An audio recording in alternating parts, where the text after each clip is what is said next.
ਸਤਿ ਸ੍ਰੀ ਅਕਾਲ ਜੀ। ਤੁਹਾਡਾ ਸਾਰਿਆਂ ਦਾ ਸਵਾਗਤ ਹੈ ਸਿਫਰਨਾਮਾ ਲੜੀ ਦੇ ਵਿੱਚ। ਸਿਫਰਨਾਮਾ ਦੀ ਲੜੀ ਦੂਸਰੀ ਭਾਗ ਦੂਸਰਾ ਤੇ ਨਾਮ ਗੁਲਾਬੀ ਤਾਰੇ। ਗੁਲਾਬੀ ਤਾਰੇ ਨਾਵਲ ਦਾ ਨਾਮ ਹੈ। ਅੰਮ੍ਰਿਤ ਭਾਵਨਾਵਾਂ ਦੀ ਅਫਵਾਹ ਤੋਂ ਅੱਗੇ ਦਾ ਸਫ਼ਰ ਸੀ, ਜਿਹਨੂੰ ਤੁਸੀਂ ਮੇਰੇ ਨਾਲ ਯਾਨੀ ਸਿਫਰਨਵੀਸ ਨਾਲ ਚੱਲਦੇ ਆਏ ਹੋ, ਸੁਣਦੇ ਆਏ ਹੋ ਤੇ ਨਾਲ ਨਾਲ ਕਲਪਨਾ ਦੇ ਉਸ ਪੜਾਅ ਵਿੱਚ ਵੇਖਦੇ ਵੀ ਆਏ ਹੋਵੋਗੇ। ਅੱਜ ਅਸੀਂ ਜਿਸ ਮੋੜ ਤੇ ਪਹੁੰਚੇ ਹਾਂ, ਜਿੱਥੋਂ ਕਹਾਣੀ ਆਪਣੇ ਅਗਲੇ ਸਫ਼ਰ ਵੱਲ ਵਧਣੀ ਹੈ, ਉਹ ਅੰਤਿਮ ਹੈ ਜਾਂ ਨਹੀਂ ਹੈ ਇਸ ਦਾ ਨਿਰਣਾ ਸਮਾਂ ਦੱਸੇਗਾ। ਪਰ ਕਿਸੇ ਗੱਲ ਦਾ ਕੋਈ ਭਾਵ ਅਰਥ ਪੂਰਾ ਸਮਝਣਾ ਹੋਵੇ ਤਾਂ ਇਹਦੇ ਵਿੱਚ ਮੈਂ ਯਕੀਨਨ ਤੌਰ 'ਤੇ ਕਹਿ ਸਕਦਾ ਕਿ ਹਾਂ, ਇਹਦੇ ਵਿੱਚ ਸਮਾਜਿਕ ਢਾਂਚੇ ਦੇ ਪੁਨਰ ਨਿਰਮਾਣ ਦੀ ਅਸਲ ਗਾਥਾ ਹੈਗੀ ਹੈ। ਬੋਲਾਂਪੁਰ ਵਿੱਚ ਪਾਲੀ ਨੂੰ ਜਦੋਂ ਵਿਦਿਆਰਥੀ ਸੰਗਠਨ ਬਾਗੀ ਹੋਏ, ਕਾਲਜਾਂ ਤੋਂ ਬਰਖਾਸਤ ਹੋਏ ਵਿਦਿਆਰਥੀ ਅਧਿਆਪਕ ਜਿਹੜੇ ਬੇਰੁਜ਼ਗਾਰ ਨੇ ਜਾਂ ਫਿਰ ਨੌਕਰੀ ਦੀ ਭਾਲ ਵਿੱਚ ਹਾਲੇ ਤੱਕ ਦਰਬਦਰ ਭਟਕ ਰਹੇ ਨੇ, ਭੜਕ ਵੀ ਰਹੇ ਨੇ, ਸੜਕਾਂ ਉੱਤੇ ਰੋਸ ਮੁਜ਼ਾਹਰੇ ਕਰ ਕਰਕੇ ਥੱਕ ਚੁੱਕੇ ਨੇ, ਉਹ ਇੱਕ ਨਵੀਂ ਆਸ ਤੇ ਨਵੇਂ ਢਾਂਚੇ ਦੇ ਘੜੇ ਜਾਣ ਦੀ ਤਜਵੀਜ਼ ਲੈ ਕੇ ਜਾਂ ਪਾਲੀ ਨੂੰ ਆਪਣਾ ਆਗੂ ਮੰਨ ਕੇ ਅੱਗੇ ਵਧਣ ਦੀ ਪ੍ਰੇਰਨਾ ਲੈਣ ਵਾਸਤੇ, ਉਹਨੂੰ ਗੁਜ਼ਾਰਿਸ਼ ਕਰਨ ਵਾਸਤੇ ਅੱਜ ਬੋਲਾਂਪੁਰ ਆਏ ਨੇ। ਸੁਰਜੀਤ ਸਿੰਘ ਜੀ ਬੈਠਕ ਵਿੱਚ ਬੈਠੇ ਉਡੀਕ ਰਹੇ ਸੀ ਗੁਰਮੀਤ ਤੇ ਪਾਲੀ ਨੂੰ।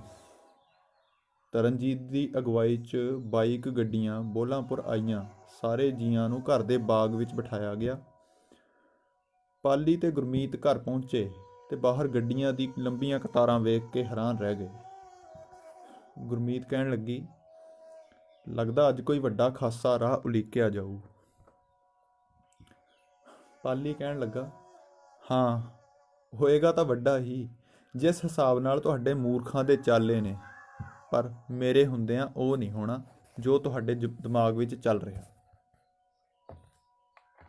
ਪਾਲੀ ਦੇ ਦਿਮਾਗ ਵਿੱਚ ਕੀ ਚੱਲ ਰਿਹਾ ਸੀ? ਗੁਰਮੀਤ ਉਹਦੇ ਵਿਅੰਗ ਨੂੰ, ਉਹਦੇ ਭਾਵਾਂ ਨੂੰ ਸਮਝਦੀ ਹੋਈ ਕਹਿਣ ਲੱਗੀ, ਆਹੋ ਮੰਨ ਗਏ ਬਾਬਾ ਜੀ, ਸਮਝ ਵੀ ਗਈਆਂ ਤੇਰੀ ਗੱਲ, ਬਸ ਅੰਦਰ ਬੈਠਿਆਂ ਨੂੰ ਵੇਖ ਤਾਂ ਲੈ ਕੀ ਕਹਿੰਦੇ ਨੇ। ਗਹਿਮਾ ਗਹਿਮੀ ਕਾਫੀ ਸੀ। ਗੁਰਮੀਤ ਪਹਿਲੋਂ ਜਾ ਕੇ ਸਭ ਨੂੰ ਮਿਲਦੀ ਹੈ। ਖਾਲਸਾ ਕਾਲਜ ਦੇ ਵਿਦਿਆਰਥੀ ਮਨਜਿੰਦਰ ਸਿੰਘ ਦੀ ਰਹਿਨੁਮਾਈ ਵਿੱਚ ਪੰਜਾਬ ਦੇ ਵੱਖ-ਵੱਖ ਸਕੂਲਾਂ ਦੇ ਪ੍ਰਿੰਸੀਪਲ, ਅਧਿਆਪਕ ਸੰਗਠਨਾਂ ਦੇ ਆਗੂ, ਆਂਗਣਵਾੜੀ ਮੰਡਲ ਦੀਆਂ ਬੀਬੀਆਂ ਹਾਜ਼ਰ ਸਨ। ਅਮਨਪ੍ਰੀਤ ਆਪਣੇ ਨਾਲ ਮਨਿੰਦਰ ਤੇ ਧੀ ਅੰਮ੍ਰਿਤ ਨੂੰ ਵੀ ਲੈ ਕੇ ਆਇਆ ਸੀ। ਪਰਿਵਾਰ ਉਸਦਾ ਨਾਲ ਚੱਲ ਰਿਹਾ ਸੀ। ਉਹ ਕਮਲਜੀਤ ਕੋਲ ਬੈਠੇ ਸੀ ਤੇ ਪਾਲੀ ਕੁਝ ਦੇਰ ਬਾਗ ਵਿੱਚ ਪਹੁੰਚਦਾ ਹੈ। ਕੁਝ ਦੇਰ ਤੱਕ ਤੇ ਸਾਰੇ ਉਹਦੇ ਵੱਲ ਕੇਂਦਰਿਤ ਹੋ ਜਾਂਦੇ ਨੇ। ਬੋਲਾਂਪੁਰ ਦੀ ਪੰਚਾਇਤ ਤੇ ਮੋਤਬਰ ਬੰਦੇ ਵੀ ਆਣ ਬੈਠੇ ਸੀ। ਤਰਨਜੀਤ ਗੱਲ ਦਾ ਆਰੰਭ ਮਿੱਥਦਾ ਹੈ। ਹਾਜ਼ਰੀਨ ਭੈਣੋ ਤੇ ਭਰਾਵੋ, ਜਿਵੇਂ ਕਿ ਇਹ ਗੱਲ ਪਹਿਲਾਂ ਹੀ ਨਿਰਧਾਰਤ ਕਰਕੇ ਚੱਲੇ ਹਾਂ ਕਿ ਅੱਜ ਦੀ ਇਹ ਗੱਲਬਾਤ ਕੋਈ ਸਿਆਸੀ ਗੱਲਬਾਤ ਨਹੀਂ, ਕੋਈ ਕਿਸੇ ਕਿਸਮ ਦਾ ਵਿਰੋਧ ਜਾਂ ਪੱਖ ਦੀ ਬੈਠਕ ਨਹੀਂ, ਸਿਰਫ ਸਭ ਦੇ ਮਨ ਵਿੱਚ ਬਦਲਦੇ ਮਿਜ਼ਾਜਾਂ ਤੇ ਵਲਵਲਿਆਂ ਨੂੰ ਹੂਬਹੂ ਪੇਸ਼ ਕਰਨਾ ਹੈ। ਰੂਬਰੂ ਸ਼ਖਸ ਦਾ ਪੱਖ ਸੁਣਨਾ ਸਮਝਣਾ ਸਾਡੇ ਲਈ ਬਹੁਤ ਜ਼ਰੂਰੀ ਹੈ। ਸਰਦਾਰ ਇੰਦਰਪਾਲ ਸਿੰਘ ਜੀ ਦੀ ਜਾਣਕਾਰੀ ਲਈ ਕੁਝ ਗੱਲਾਂ ਦੱਸ ਦਵਾਂ। ਇਸ ਵੇਲੇ ਅਸੀਂ ਸਾਰੇ ਹੀ ਭ੍ਰਿਸ਼ਟ ਸਿਸਟਮ, ਖਾਸ ਕਰ ਸਿੱਖਿਆ ਨਾਲ ਜੁੜੇ ਹਰ ਪੱਧਰ ਦੇ ਚਿੰਤਕਾਂ ਨੂੰ ਲੈ ਕੇ ਆਏ ਹੋਏ ਹਾਂ। ਫੈਸਲੇ ਲੈਣੇ ਤੇ ਕਾਰਵਾਈਆਂ ਕਰਨੀਆਂ ਸਾਡੇ ਵਾਸਤੇ ਵੱਡੀ ਗੱਲ ਨਹੀਂ, ਪਰ ਅਸਰਦਾਰ ਨੀਤੀ ਲਈ ਤਜਰਬਾ ਤੇ ਜੋਸ਼ ਦੋਵੇਂ ਚੀਜ਼ਾਂ ਦੀ ਜ਼ਰੂਰਤ ਹੁੰਦੀ ਹੈ। ਉਮੀਦ ਨਾਲ ਲੈ ਕੇ ਚੱਲੇ ਹਾਂ ਕਿ ਤੁਸੀਂ ਸਾਡਾ ਸਾਥ ਜ਼ਰੂਰ ਦਿਓਗੇ। ਅਸੀਂ ਤੁਹਾਡੇ ਹਰ ਪਲ ਅੱਗੇ ਪਿੱਛੇ ਹੋਵਾਂਗੇ, ਖਤਰੇ ਵਾਲੀ ਕੋਈ ਗੱਲ ਨਹੀਂ। ਪਾਲੀ ਤਰਨਜੀਤ ਸਿੰਘ ਵੱਲ ਗੌਰ ਨਾਲ ਵੇਖਦਾ ਰਿਹਾ। ਫਿਰ ਸਵਾਲ ਕੀਤਾ, ਤਰਨਜੀਤ ਸਿੰਘ ਜੀ, ਮੈਂ ਕੌਣ ਹਾਂ? ਸਵਾਲ ਅਜੀਬ ਸੀ, ਬਿਲਕੁਲ ਅਣਕਿਆਸਿਆ। ਤਰਨਜੀਤ ਕਹਿਣ ਲੱਗਾ, ਭਾਜੀ ਤੁਸੀਂ ਇੱਕ ਰੋਸ਼ਨ ਦਿਮਾਗ ਆਗੂ ਹੋ, ਜਿਹੜੇ ਇਕੱਲੇ ਦਮ ਉੱਤੇ ਇੰਨਾ ਕੁਝ ਉਲੀਕ ਗਏ ਹੋ, ਤੁਹਾਡੀ ਫਨਕਾਰੀ ਉੱਤੇ ਕਿਸ ਨੂੰ ਨਾਵਾਕਫੀਅਤ ਹੋਏਗੀ ਭਲਾ?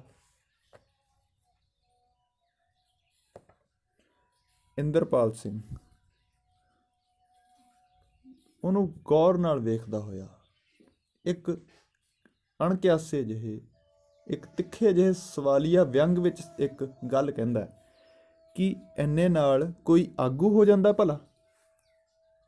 ਮਨਜਿੰਦਰ ਵਿੱਚੋਂ ਗੱਲ ਟੁੱਕ ਕੇ ਕਹਿੰਦਾ, ਭਾਜੀ ਇੰਨੇ ਸਾਰੇ ਲੋਕ ਤੁਹਾਡੇ ਨਾਲ ਖੜਨ ਨੂੰ ਤਿਆਰ ਨੇ, ਤੁਸੀਂ ਕਾਹਦੀ ਗਿਣਤੀ ਮਿਣਤੀ ਵਿੱਚ ਪਏ ਹੋ? ਸਾਡੇ ਉੱਤੇ ਭਰੋਸਾ ਕਰਕੇ ਵੇਖੋ, ਅਸੀਂ ਫਰੇਬੀਆਂ ਵਿੱਚੋਂ ਨਹੀਂ ਹਾਂ। ਇੰਦਰਪਾਲ ਕਹਿਣ ਲੱਗਾ, ਫਰੇਬ, ਧੋਖੇ, ਯਕੀਨ, ਬੇਯਕੀਨੀ, ਇਹ ਸਭ ਵਿੱਚੋਂ ਮੈਂ ਬਹੁਤ ਦੂਰ ਲੰਘ ਆਇਆ। ਮੈਂ ਪੁੱਛਿਆ ਏ ਕਿ ਤੁਹਾਡੀ ਮਾਨਸਿਕਤਾ ਦੇ ਆਖਰੀ ਹੱਦ ਵਿੱਚ ਸਿਰਫ ਮੇਰਾ ਨਾਮ ਹੀ ਆਇਆ ਦਿਮਾਗ ਵਿੱਚ? ਮਨਜਿੰਦਰ ਕਹਿਣ ਲੱਗਾ, ਭਾਜੀ ਜੇਕਰ ਸਾਡੀ ਸਲਾਹ ਕੋਈ ਨਵਾਂ ਵਿਦਿਅਕ ਢਾਂਚਾ ਖੋਲ੍ਹਣ ਦੀ ਬਣੀ ਤਾਂ ਤੁਹਾਨੂੰ ਉਹਦਾ ਆਗੂ ਥਾਪਿਆ ਹੀ ਜਾਏਗਾ, ਇਹ ਗੱਲ ਨਿਸ਼ਚਿਤ ਹੈ। ਪਾਲੀ ਉੱਠ ਕੇ ਖੜ ਗਿਆ, ਹੁਣ ਸਾਰਿਆਂ ਦੇ ਦਰਮਿਆਨ ਜਾ ਕੇ ਖੜ ਗਿਆ। ਕਹਿਣ ਲੱਗੇ, ਕਦੋਂ ਕੁ ਤੱਕ ਤੁਸੀਂ ਹੁਣ ਇਹੀ ਕੁਝ ਕਰਦੇ ਰਹੋਗੇ? ਆਖਿਰ ਇਹ ਸਿਲਸਿਲਾ ਕਿਤੇ ਖਤਮ ਵੀ ਹੋਏਗਾ ਜਾਂ ਨਹੀਂ? ਕਿੰਨਾ ਚਿਰ ਟੁੱਟਦੇ ਬਿਖਰਦੇ ਤੇ ਵਾਰ-ਵਾਰ ਨਵੀਆਂ ਪਗਡੰਡੀਆਂ ਲੱਭਦੇ ਫਿਰੋਂਗੇ? ਫੁਰਸਤ ਵਿੱਚ ਫਿਕਰਮੰਦ ਹੋਣਾ ਵੱਖਰੀ ਗੱਲ ਹੈ, ਪਰ ਕੰਮ ਦੇ ਵੇਲੇ ਫੁਰਸਤ ਦੇ ਪਲ ਭਾਲ ਕੇ ਸੌਣਾ, ਇਹ ਸਾਡੇ ਹੱਡਾਂ ਵਿੱਚ ਕਦੋਂ ਜਾਊ, ਕਦੋਂ ਬਾਹਰ ਨਿਕਲੂਗਾ? ਕੀ ਤੁਹਾਨੂੰ ਅਹਿਸਾਸ ਵੀ ਹੈ ਕਿ ਜਿਹੜੇ ਖੇਤਰ ਵਿੱਚ ਤੁਸੀਂ ਖੜੇ ਹੋ, ਉੱਥੇ ਇੱਕ ਇੱਕ ਦਿਨ ਦੀ ਕੀਮਤ ਕਿੰਨਿਆਂ ਦੇ ਭਵਿੱਖ ਨਾਲ ਜੁੜੀ ਹੈ? ਅਕੈਡਮਿਕ ਸੀਜ਼ਨ ਸਾਡੇ ਲੋਕਾਂ ਦੀ ਮਾਨਸਿਕਤਾ ਦਾ ਅਹਿਮ ਪੜਾਅ ਹੈ। ਉਹ ਇੰਨਾ ਸਬਰ ਨਹੀਂ ਰੱਖਦੇ ਕਿ ਉਹ ਸਾਡੀ ਗੱਲ ਸੁਣਨ, ਸਮਝ ਵੀ ਸਕਣ। ਉਹ ਨਤੀਜੇ ਮੰਗਦੇ ਨੇ ਰਾਤੋਂ ਰਾਤ। ਬਾਹਰਲੇ ਮੁਲਕਾਂ ਵਾਂਗ ਪਾਰਦਰਸ਼ਿਤਾ ਤਾਂ ਭਾਲਦੇ ਨੇ, ਪਰ ਆਪਣੇ ਫਰਜ਼ਾਂ ਵਿੱਚ ਸਿਰਫ ਇੱਕ ਮੋਟੀ ਰਕਮ ਫੀਸਾਂ ਦੀ ਗਿਣਵਾਉਂਦੇ ਨੇ।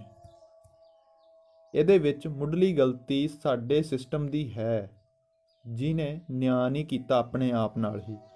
ਇੱਕ ਪਾਸੇ ਕਾਨੂੰਨ ਦੇ ਹਰਫਿਆਂ ਵਿੱਚ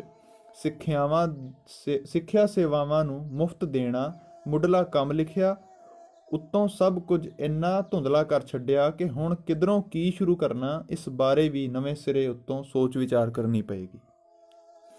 ਇਹ ਜੋ ਫਿਲਹਾਲ ਸਾਹਮਣੇ ਨਜ਼ਰੀ ਆ ਰਿਹਾ ਹੈ, ਇਹ ਸਭ ਪੁਰਾਣੇ ਢਾਂਚੇ ਨੂੰ ਬਦਲਣ ਦਾ ਤੌਰ ਤਰੀਕਾ ਹੈ। ਇਹਦੇ 'ਚੋਂ ਤੁਸੀਂ ਕੀ ਖੱਟ ਲਓਗੇ? ਮੰਨ ਲਓ ਅੱਜ ਤੁਸੀਂ ਉੱਤਮ ਤੋਂ ਉੱਤਮ ਫੈਸਲਾ ਲੈ ਲਓ, ਕੱਲ ਨੂੰ ਜਾਣਾ ਕਿੱਥੇ ਹੈ? ਢਾਂਚਾ ਸਰਕਾਰ ਵੱਲੋਂ ਤਿਆਰ ਕੀਤਾ ਹੋਇਆ। ਵਿਦਵਾਨ ਨੌਕਰੀਆਂ ਦੇ ਲਾਲਚੀ ਤੁਹਾਡੀ ਹਰ ਜਾਇਜ਼ ਗੱਲ ਨੂੰ ਅੱਗੇ ਰੱਖਣ ਦੀ ਬਜਾਏ ਤੁਹਾਨੂੰ ਸਿਸਟਮ ਤੋਂ ਬਾਗੀ ਕਰਾਰ ਦੇਣਗੇ। ਬਾਗੀਆਂ ਨੂੰ ਹਮੇਸ਼ਾ ਸਮਾਜ ਵਿਰੋਧੀ ਮੰਨਿਆ ਜਾਂਦਾ ਹੈ। ਸਾਰੀ ਗੱਲ ਉੱਥੇ ਹੀ ਆ ਜਾਣੀ ਹੈ ਜਿੱਥੇ ਤੱਕ ਅਸੀਂ ਹੁਣ ਤੱਕ ਖੜੇ ਹਾਂ। ਮਨਜਿੰਦਰ ਕਹਿਣ ਲੱਗਾ, ਐਸੇ ਗੱਲੋਂ ਤਾਂ ਅਸੀਂ ਸਾਰੇ ਇੱਥੇ ਹਾਜ਼ਰ ਹੋਏ ਹਾਂ ਕਿ ਅਸੀਂ ਕੋਈ ਵੀ ਸੋਚ ਵਿਚਾਰ ਕਰਨ ਤੋਂ ਪਹਿਲਾਂ ਤੁਹਾਡਾ ਨਿਚੋੜ ਸਮਝੀਏ। ਜੋ ਵੀ ਤੁਸੀਂ ਇੰਨੇ ਵਰ੍ਹਿਆਂ 'ਚ ਸੋਚਿਆ ਹੋਇਆ, ਮਸਲਾ ਬਗਾਵਤਾਂ ਕਰਨ ਵਾਲਾ ਹੋਵੇ ਤਾਂ ਸਲਾਹਾਂ ਕਰਨ ਨੂੰ ਇੰਨੇ ਸਾਰੇ ਲੋਕ ਕਾਫੀ ਹੁੰਦੇ ਨੇ, ਪਰ ਮਸਲਾ ਪ੍ਰਾਪਤੀ ਦਾ ਹੈ, ਖੁਆਰੀ ਦਾ ਨਹੀਂ। ਇੰਦਰਪਾਲ ਕਹਿਣ ਲੱਗਾ, ਠੀਕ ਹੈ, ਪਹਿਲੋਂ ਮੈਨੂੰ ਤੁਸੀਂ ਇਹ ਦੱਸੋ, ਤੁਹਾਡੇ 'ਚੋਂ ਕਿੰਨੇ ਕੁ ਆਪੋ ਆਪਣੇ ਅਦਾਰੇ ਵਿੱਚ ਹਾਲੇ ਮੌਜੂਦ ਨੇ ਤੇ ਕਿੰਨਿਆਂ ਕੁ ਦੀ ਮੁੜਨ ਦੀ ਸੰਭਾਵਨਾ ਹੈਗੀ ਹੈ? ਸਰਬਜੀਤ ਕੌਰ ਵਿੱਚੋਂ ਬੋਲਣ ਲੱਗੀ, ਵੀਰੇ ਆਂਗਨਵਾੜੀ ਵਾਲੀਆਂ ਭੈਣਾਂ ਲੰਬੇ ਸਮੇਂ ਤੋਂ ਸੰਘਰਸ਼ ਅਧੀਨ ਨੇ। ਇਹਨਾਂ ਕੋਲ ਹੋਰ ਕੋਈ ਪਹੁੰਚ ਵੀ ਹੈ ਨਹੀਂ, ਕਿਉਂਕਿ ਇਹਨਾਂ 'ਚੋਂ ਬਹੁਤੀਆਂ ਨੇ ETT NTT ਵਗੈਰਾ ਕੁਝ ਵੀ ਸਿੱਖਿਆ ਪ੍ਰੀਖਿਆ ਪਾਸ ਨਹੀਂ, ਤੇ ਕੁਝ ਜਿਹੜੇ ਦੂਸਰੇ ਪਾਸੇ ਮਨਜਿੰਦਰ ਦੇ ਨਾਲ ਦੇ ਵਿਦਿਆਰਥੀ ਨੇ, ਉਹਨਾਂ ਸਾਰਿਆਂ ਨੇ ਕਾਲਜਾਂ ਵਿੱਚੋਂ ਆਪੋ ਆਪਣੇ ਨਾਵੇਂ ਕਟਵਾ ਲਏ ਨੇ। ਇਸ ਲਈ ਹੁਣ ਅਕੈਡਮਿਕ ਰਸਤੇ ਵੱਖ ਨੇ। ਅਧਿਆਪਕਾਂ ਵਿੱਚੋਂ ਬਹੁਤੇ ਉਹ ਨੇ ਜਿਹੜੇ ਇਮਤਿਹਾਨ ਤਾਂ ਸਾਰੇ ਪਾਸ ਕਰ ਚੁੱਕੇ ਨੇ, ਪਰ ਉਹਨਾਂ ਨੂੰ ਕਿਤੇ ਨਿਯੁਕਤ ਨਹੀਂ ਕੀਤਾ ਗਿਆ। ਬਾਕੀ ਦੇ ਹਜੇ ਪ੍ਰਾਈਵੇਟ ਸਕੂਲਾਂ ਵਿੱਚ ਪੜ੍ਹਾਉਂਦੇ ਪਏ ਨੇ। ਕੁਝ ਐਲੀਮੈਂਟਰੀ ਸਕੂਲਾਂ ਦੇ ਪ੍ਰਿੰਸੀਪਲ ਹਾਜ਼ਰ ਨੇ ਇੱਥੇ। ਇੰਦਰਪਾਲ ਸਿੰਘ ਸਰਬਜੀਤ ਦੇ ਦੱਸਦਿਆਂ ਹੱਥ ਦੇ ਸੰਕੇਤਕ ਇਸ਼ਾਰਿਆਂ ਨਾਲ ਸਾਰਿਆਂ ਨੂੰ ਵੇਖਦਾ ਹੈ। ਫਿਰ ਕਹਿਣ ਲੱਗਾ, ਮੈਨੂੰ ਇੱਕ ਗੱਲ ਕੌੜੇ ਸ਼ਬਦਾਂ ਵਿੱਚ ਕਹਿਣੀ ਪੈ ਰਹੀ ਹੈ ਕਿ ਤੁਹਾਡੇ ਘਰਾਂ ਵਿੱਚ ਬੰਦੇ ਕਮਾਉਂਦੇ ਨਹੀਂ? ਆਂਗਣਵਾੜੀ ਦੀ 6,000 ਰੁਪਈਆ ਤਨਖਾਹਾਂ ਨਾਲ ਕਿਹੜਾ ਰੁਜ਼ਗਾਰ ਚੱਲਦਾ ਭਲਾ? ਕੀ ਤੁਹਾਨੂੰ ਨਹੀਂ ਲੱਗਦਾ ਕਿ ਇੱਕ ਮਾਂ ਦੇ ਹੱਥ ਦੀ ਪਰਵਰਿਸ਼ ਦੀ ਜ਼ਿੰਮੇਵਾਰੀ ਖੋਹੀ ਜਾਂਦੀ ਹੈ ਅਜਿਹਾ ਕਰਕੇ? ਸਰਕਾਰ ਸਭ ਤੋਂ ਪਹਿਲਾਂ ਪਿੰਡਾਂ ਨੂੰ ਇਸੇ ਰਾਹ ਉਲਝਾ ਕੇ ਬੱਚਿਆਂ ਵੱਲੋਂ 3 ਮਨੋਵਿਗਿਆਨਕ ਦਬਾਅ ਬਣਾਉਂਦੀ ਹੈ। ਪਹਿਲਾ ਦਬਾਅ, ਬੱਚਿਆਂ ਪ੍ਰਤੀ ਮਾਂ-ਬਾਪ ਦੀ ਜ਼ਿੰਮੇਵਾਰੀ ਨਿਖੇੜ ਦਿੱਤੀ ਜਾਂਦੀ ਹੈ, ਜਦਕਿ ਇੰਨੀ ਜਾਗਰੂਕਤਾ ਦੇ ਬਾਵਜੂਦ ਬਾਲ ਸਿਹਤ ਪ੍ਰਤੀ ਇੰਨੇ ਅਵੇਸਲੇ ਨਹੀਂ ਸੀ ਹੋਣੇ ਚਾਹੀਦੇ ਅਸੀਂ। ਦੂਸਰੀ ਗੱਲ, ਪੜ੍ਹਾਈ ਦਾ ਹਊਆ, ਮਨੋਵਿਗਿਆਨਕ ਖੌਫ ਆਂਗਣਵਾੜੀ ਵਿੱਚ ਹੀ ਪੈਂਦਾ ਬੱਚਿਆਂ 'ਤੇ। ਆਖਰ ਬੱਚਿਆਂ ਨੂੰ ਮਾਪਿਆਂ ਨੇ ਕਿਹੜੇ ਸਕੂਲ ਵਿੱਚ ਪਾਉਣਾ ਤੁਹਾਨੂੰ ਕੋਈ ਖਬਰ ਨਹੀਂ। ਪ੍ਰਾਈਵੇਟ ਸਕੂਲ ਵੱਖ ਪੈਮਾਨੇ ਰੱਖਦੇ ਨੇ, ਇਸ ਦੀ ਤੁਹਾਨੂੰ ਕਿੰਨੀ ਕੁ ਸਮਝ ਹੈ? ਤੁਹਾਡੀ ਪੜ੍ਹਾਈ ਲਿਖਾਈ ਉਹਨਾਂ ਬਰਾਬਰ ਹੈ। ਬਹੁਤ ਔਖੀਆਂ ਰਾਹਾਂ ਨੇ, ਇਹਦੇ ਵਿੱਚ ਤੁਸੀਂ ਇਕੱਲੀ ਇਹ ਅਣਗਹਿਲੀ ਨਹੀਂ ਕਰ ਸਕਦੇ ਕਿ ਕਿੰਨੀ ਤਨਖਾਹ ਮਿਲਦੀ ਹੈ ਕਿੰਨੀ ਨਹੀਂ। ਨੀਂਹ ਧਰੀ ਜਾਂਦੀ ਹੈ ਬਹੁਤ ਪੱਖਾਂ ਤੋਂ। ਇਹ ਵੀ ਗੱਲ ਨਹੀਂ ਕਿ ਤੁਹਾਡਾ ਕੋਈ ਕੰਮ ਹੈ ਨਹੀਂ, ਬਲਕਿ ਤੁਸੀਂ ਆਪਣੇ ਪਿੰਡਾਂ ਵਿੱਚ ਪੜ੍ਹ ਲਿਖ ਰਹੀਆਂ ਵੱਡੀਆਂ ਬੱਚੀਆਂ ਨਾਲ ਮਿਲ ਬਹਿਣ ਦਾ ਸਾਧਨ ਜੋੜੋ। ਉਹੀ ਤੁਹਾਨੂੰ ਅਗਾਹ ਕਰਨਗੇ ਬਦਲਦੇ ਦੌਰ ਦੇ ਬਦਲਾਵਾਂ ਨਾਲ। ਮੇਰੀ ਗੱਲ ਦਾ ਭਾਵ ਸਮਝੇ ਆਪ ਜੀ? ਮੁਸਕਰਾ ਕੇ ਉਹਨਾਂ ਦੇ ਚਿਹਰੇ ਵੱਲ ਭਾਵ ਪੜਦਾ ਹੋਇਆ ਪਾਲੀ ਗੱਲ ਜਾਰੀ ਰੱਖਦਾ ਹੈ।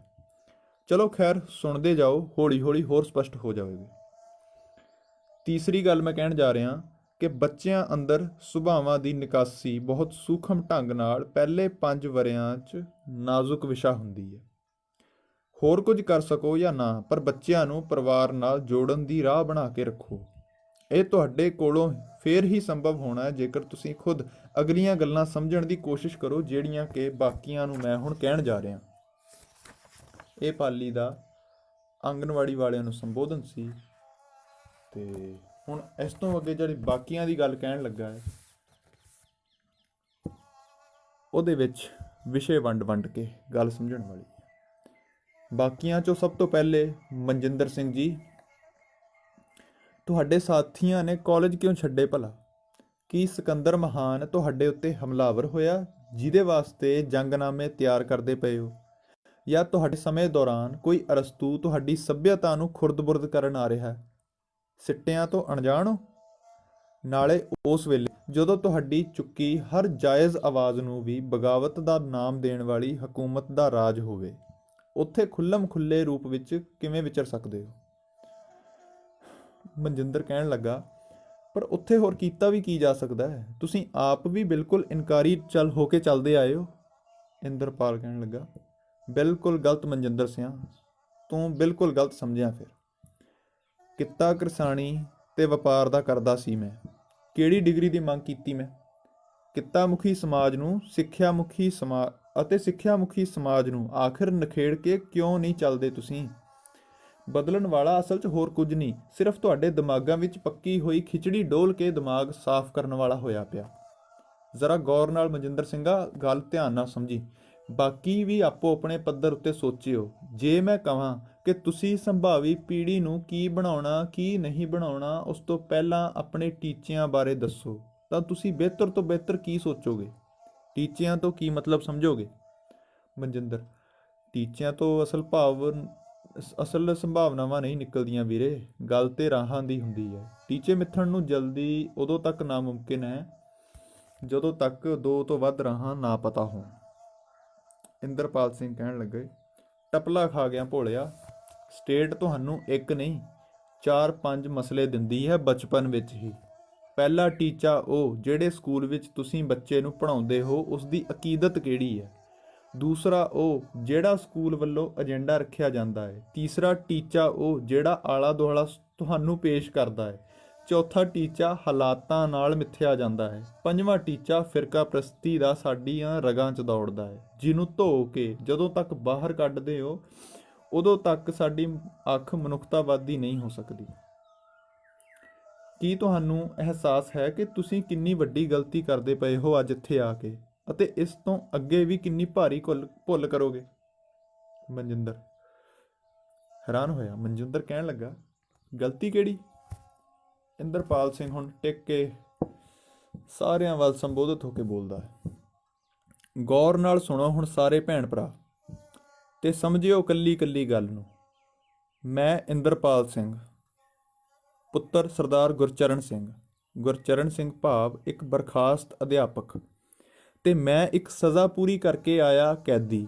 ਗੁਨਾਹ ਥੋੜ੍ਹੇ ਨਹੀਂ, ਸਰਹੱਦ ਦੀ ਲਕੀਰ ਟੱਪਣ ਵਾਲੀ ਕਹਾਣੀ ਆਮ ਹਾਰੀ ਸਾਰੀ ਦਾ ਕੰਮ ਨਹੀਂ ਹੁੰਦਾ। ਬੇਗਾਨੇ ਮੁਲਕ ਦੀ ਸ਼ਮਸ਼ੀਰਾਂ ਦੀ ਛਾਵਾਂ ਦੀ ਖੜਕਾਰ ਨੂੰ ਚੀਰ ਕੇ ਵਾਪਸ ਆਇਆ। ਜੇਲ੍ਹ ਤੋੜਨੀ, ਉਹ ਵੀ ਗਵਾਂਢੀ ਮੁਲਕ ਦੀ। ਇਸ ਦੀ ਸਜ਼ਾ ਸਿਰਫ ਤੇ ਸਿਰਫ ਮੌਤ ਹੁੰਦੀ ਹੈ, ਤੇ ਸਜ਼ਾਏ ਮੌਤ ਦੇ ਬਰਾਬਰ ਮੇਰਾ ਇਉਂ ਆਜ਼ਾਦ ਹੋਣਾ ਬਹੁਤ ਮਾਇਨੇ ਰੱਖਦਾ। ਸਜ਼ਾ ਅਧੀਨ ਗਏ ਗੁਨਾਹਗਾਰ ਨੂੰ ਕੋਈ ਹੱਕ ਨਹੀਂ ਬਚਦਾ ਕਿ ਉਹ ਹਕੂਮਤ ਕੋਲੋਂ ਸਿਵਾਏ ਜਾਨ ਦੀ ਭੀਖ ਤੋਂ ਕੋਈ ਹੋਰ ਵੱਧ ਆਸ ਰੱਖੇ। ਜੇਲੋਂ ਬਾਹਰ ਆਇਆ ਬੰਦਾ ਨਮੋਸ਼ੀ ਦਾ ਵਕਤ ਹੀ ਹੰਢਾ ਸਕਦਾ। ਹਿੰਦੁਸਤਾਨ ਵਿੱਚ ਤਾਂ ਖਾਸ ਕਰ ਜਿੱਥੇ ਹਾਲੇ ਜੇਲ੍ਹਾਂ ਨੂੰ ਕੈਦਖਾਨੇ ਕਿਹਾ ਜਾਂਦਾ ਹੈ, ਸੁਧਾਰ ਘਰ ਨਹੀਂ। ਜੇਲੋਂ ਬਾਹਰ ਆਇਆ ਬੰਦਾ ਤਾਂ ਖੁਦ ਤਰਸਦਾ ਹੈ ਕਿ ਉਹ ਵਾਪਸ ਕਿਵੇਂ ਆਮ ਲੋਕਾਂ ਵਰਗੇ ਜੀਵਨ ਵਿੱਚ ਆਵੇ, ਖਾਸ ਕਰ ਉਹ ਜਿਹਨੇ ਜੇਲ੍ਹ ਤੋਂ ਤੌਬਾ ਕੀਤੀ ਹੋਵੇ। ਇਹ ਸਭ ਗੱਲਾਂ ਦੱਸਣ ਦਾ ਮੇਰਾ ਮਕਸਦ ਸਿੱਧੀ ਜਿਹੀ ਗੱਲ ਹੈ। ਕਾਨੂੰਨ, ਸਮਾਜਿਕ ਧਾਰਾ ਅਤੇ ਸਿੱਖਿਆ ਖੇਤਰ, ਇਹਨਾਂ ਵਿੱਚ ਗੁਨਾਹਗਾਰ ਪਿਛੋਕੜ ਦੇ ਵਿਅਕਤੀ ਨਹੀਂ ਹੋਣੇ ਚਾਹੀਦੇ। ਜ਼ਮਾਨਾ ਹਲੇ ਇੰਨਾ ਗੁਣਮੁਖੀ ਨਹੀਂ ਹੋਇਆ ਕਿ ਗੁਣਾਂ ਵੱਲ ਧਿਆਨ ਬੰਨੇ ਤੇ ਸ਼ਖਸੀ ਔਗੁਣਾਂ ਨੂੰ ਸਜ਼ਾ ਅਧੀਨ ਰਹਿਣ ਦੇਵੇ। ਇੱਥੇ ਹਾਲੇ ਵਿਅਕਤੀ ਹੀ ਪੂਜੇ ਜਾਣਗੇ, ਗੁਣ ਹੀ ਫੂਕੇ ਜਾਣਗੇ। ਹੁਣ ਮੇਰੀ ਗੱਲ ਤੋਂ ਕੀ ਸਮਝੇ ਤੁਸੀਂ? ਗੌਰ ਨਾਲ ਸੋਚਿਓ।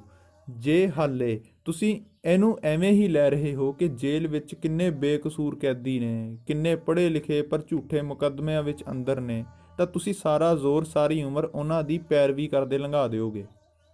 ਤੁਸੀਂ ਆਪਣਾ ਆਪ ਕਾਹਤੋਂ ਪਿੱਛੇ ਖਿੱਚ ਕੇ ਤੁਰਦੇ ਹੋ? ਤੁਹਾਡੇ ਪਰਿਵਾਰਾਂ ਨੂੰ ਤੁਹਾਡੀ ਲੋੜ ਹੈ ਨਹੀਂ?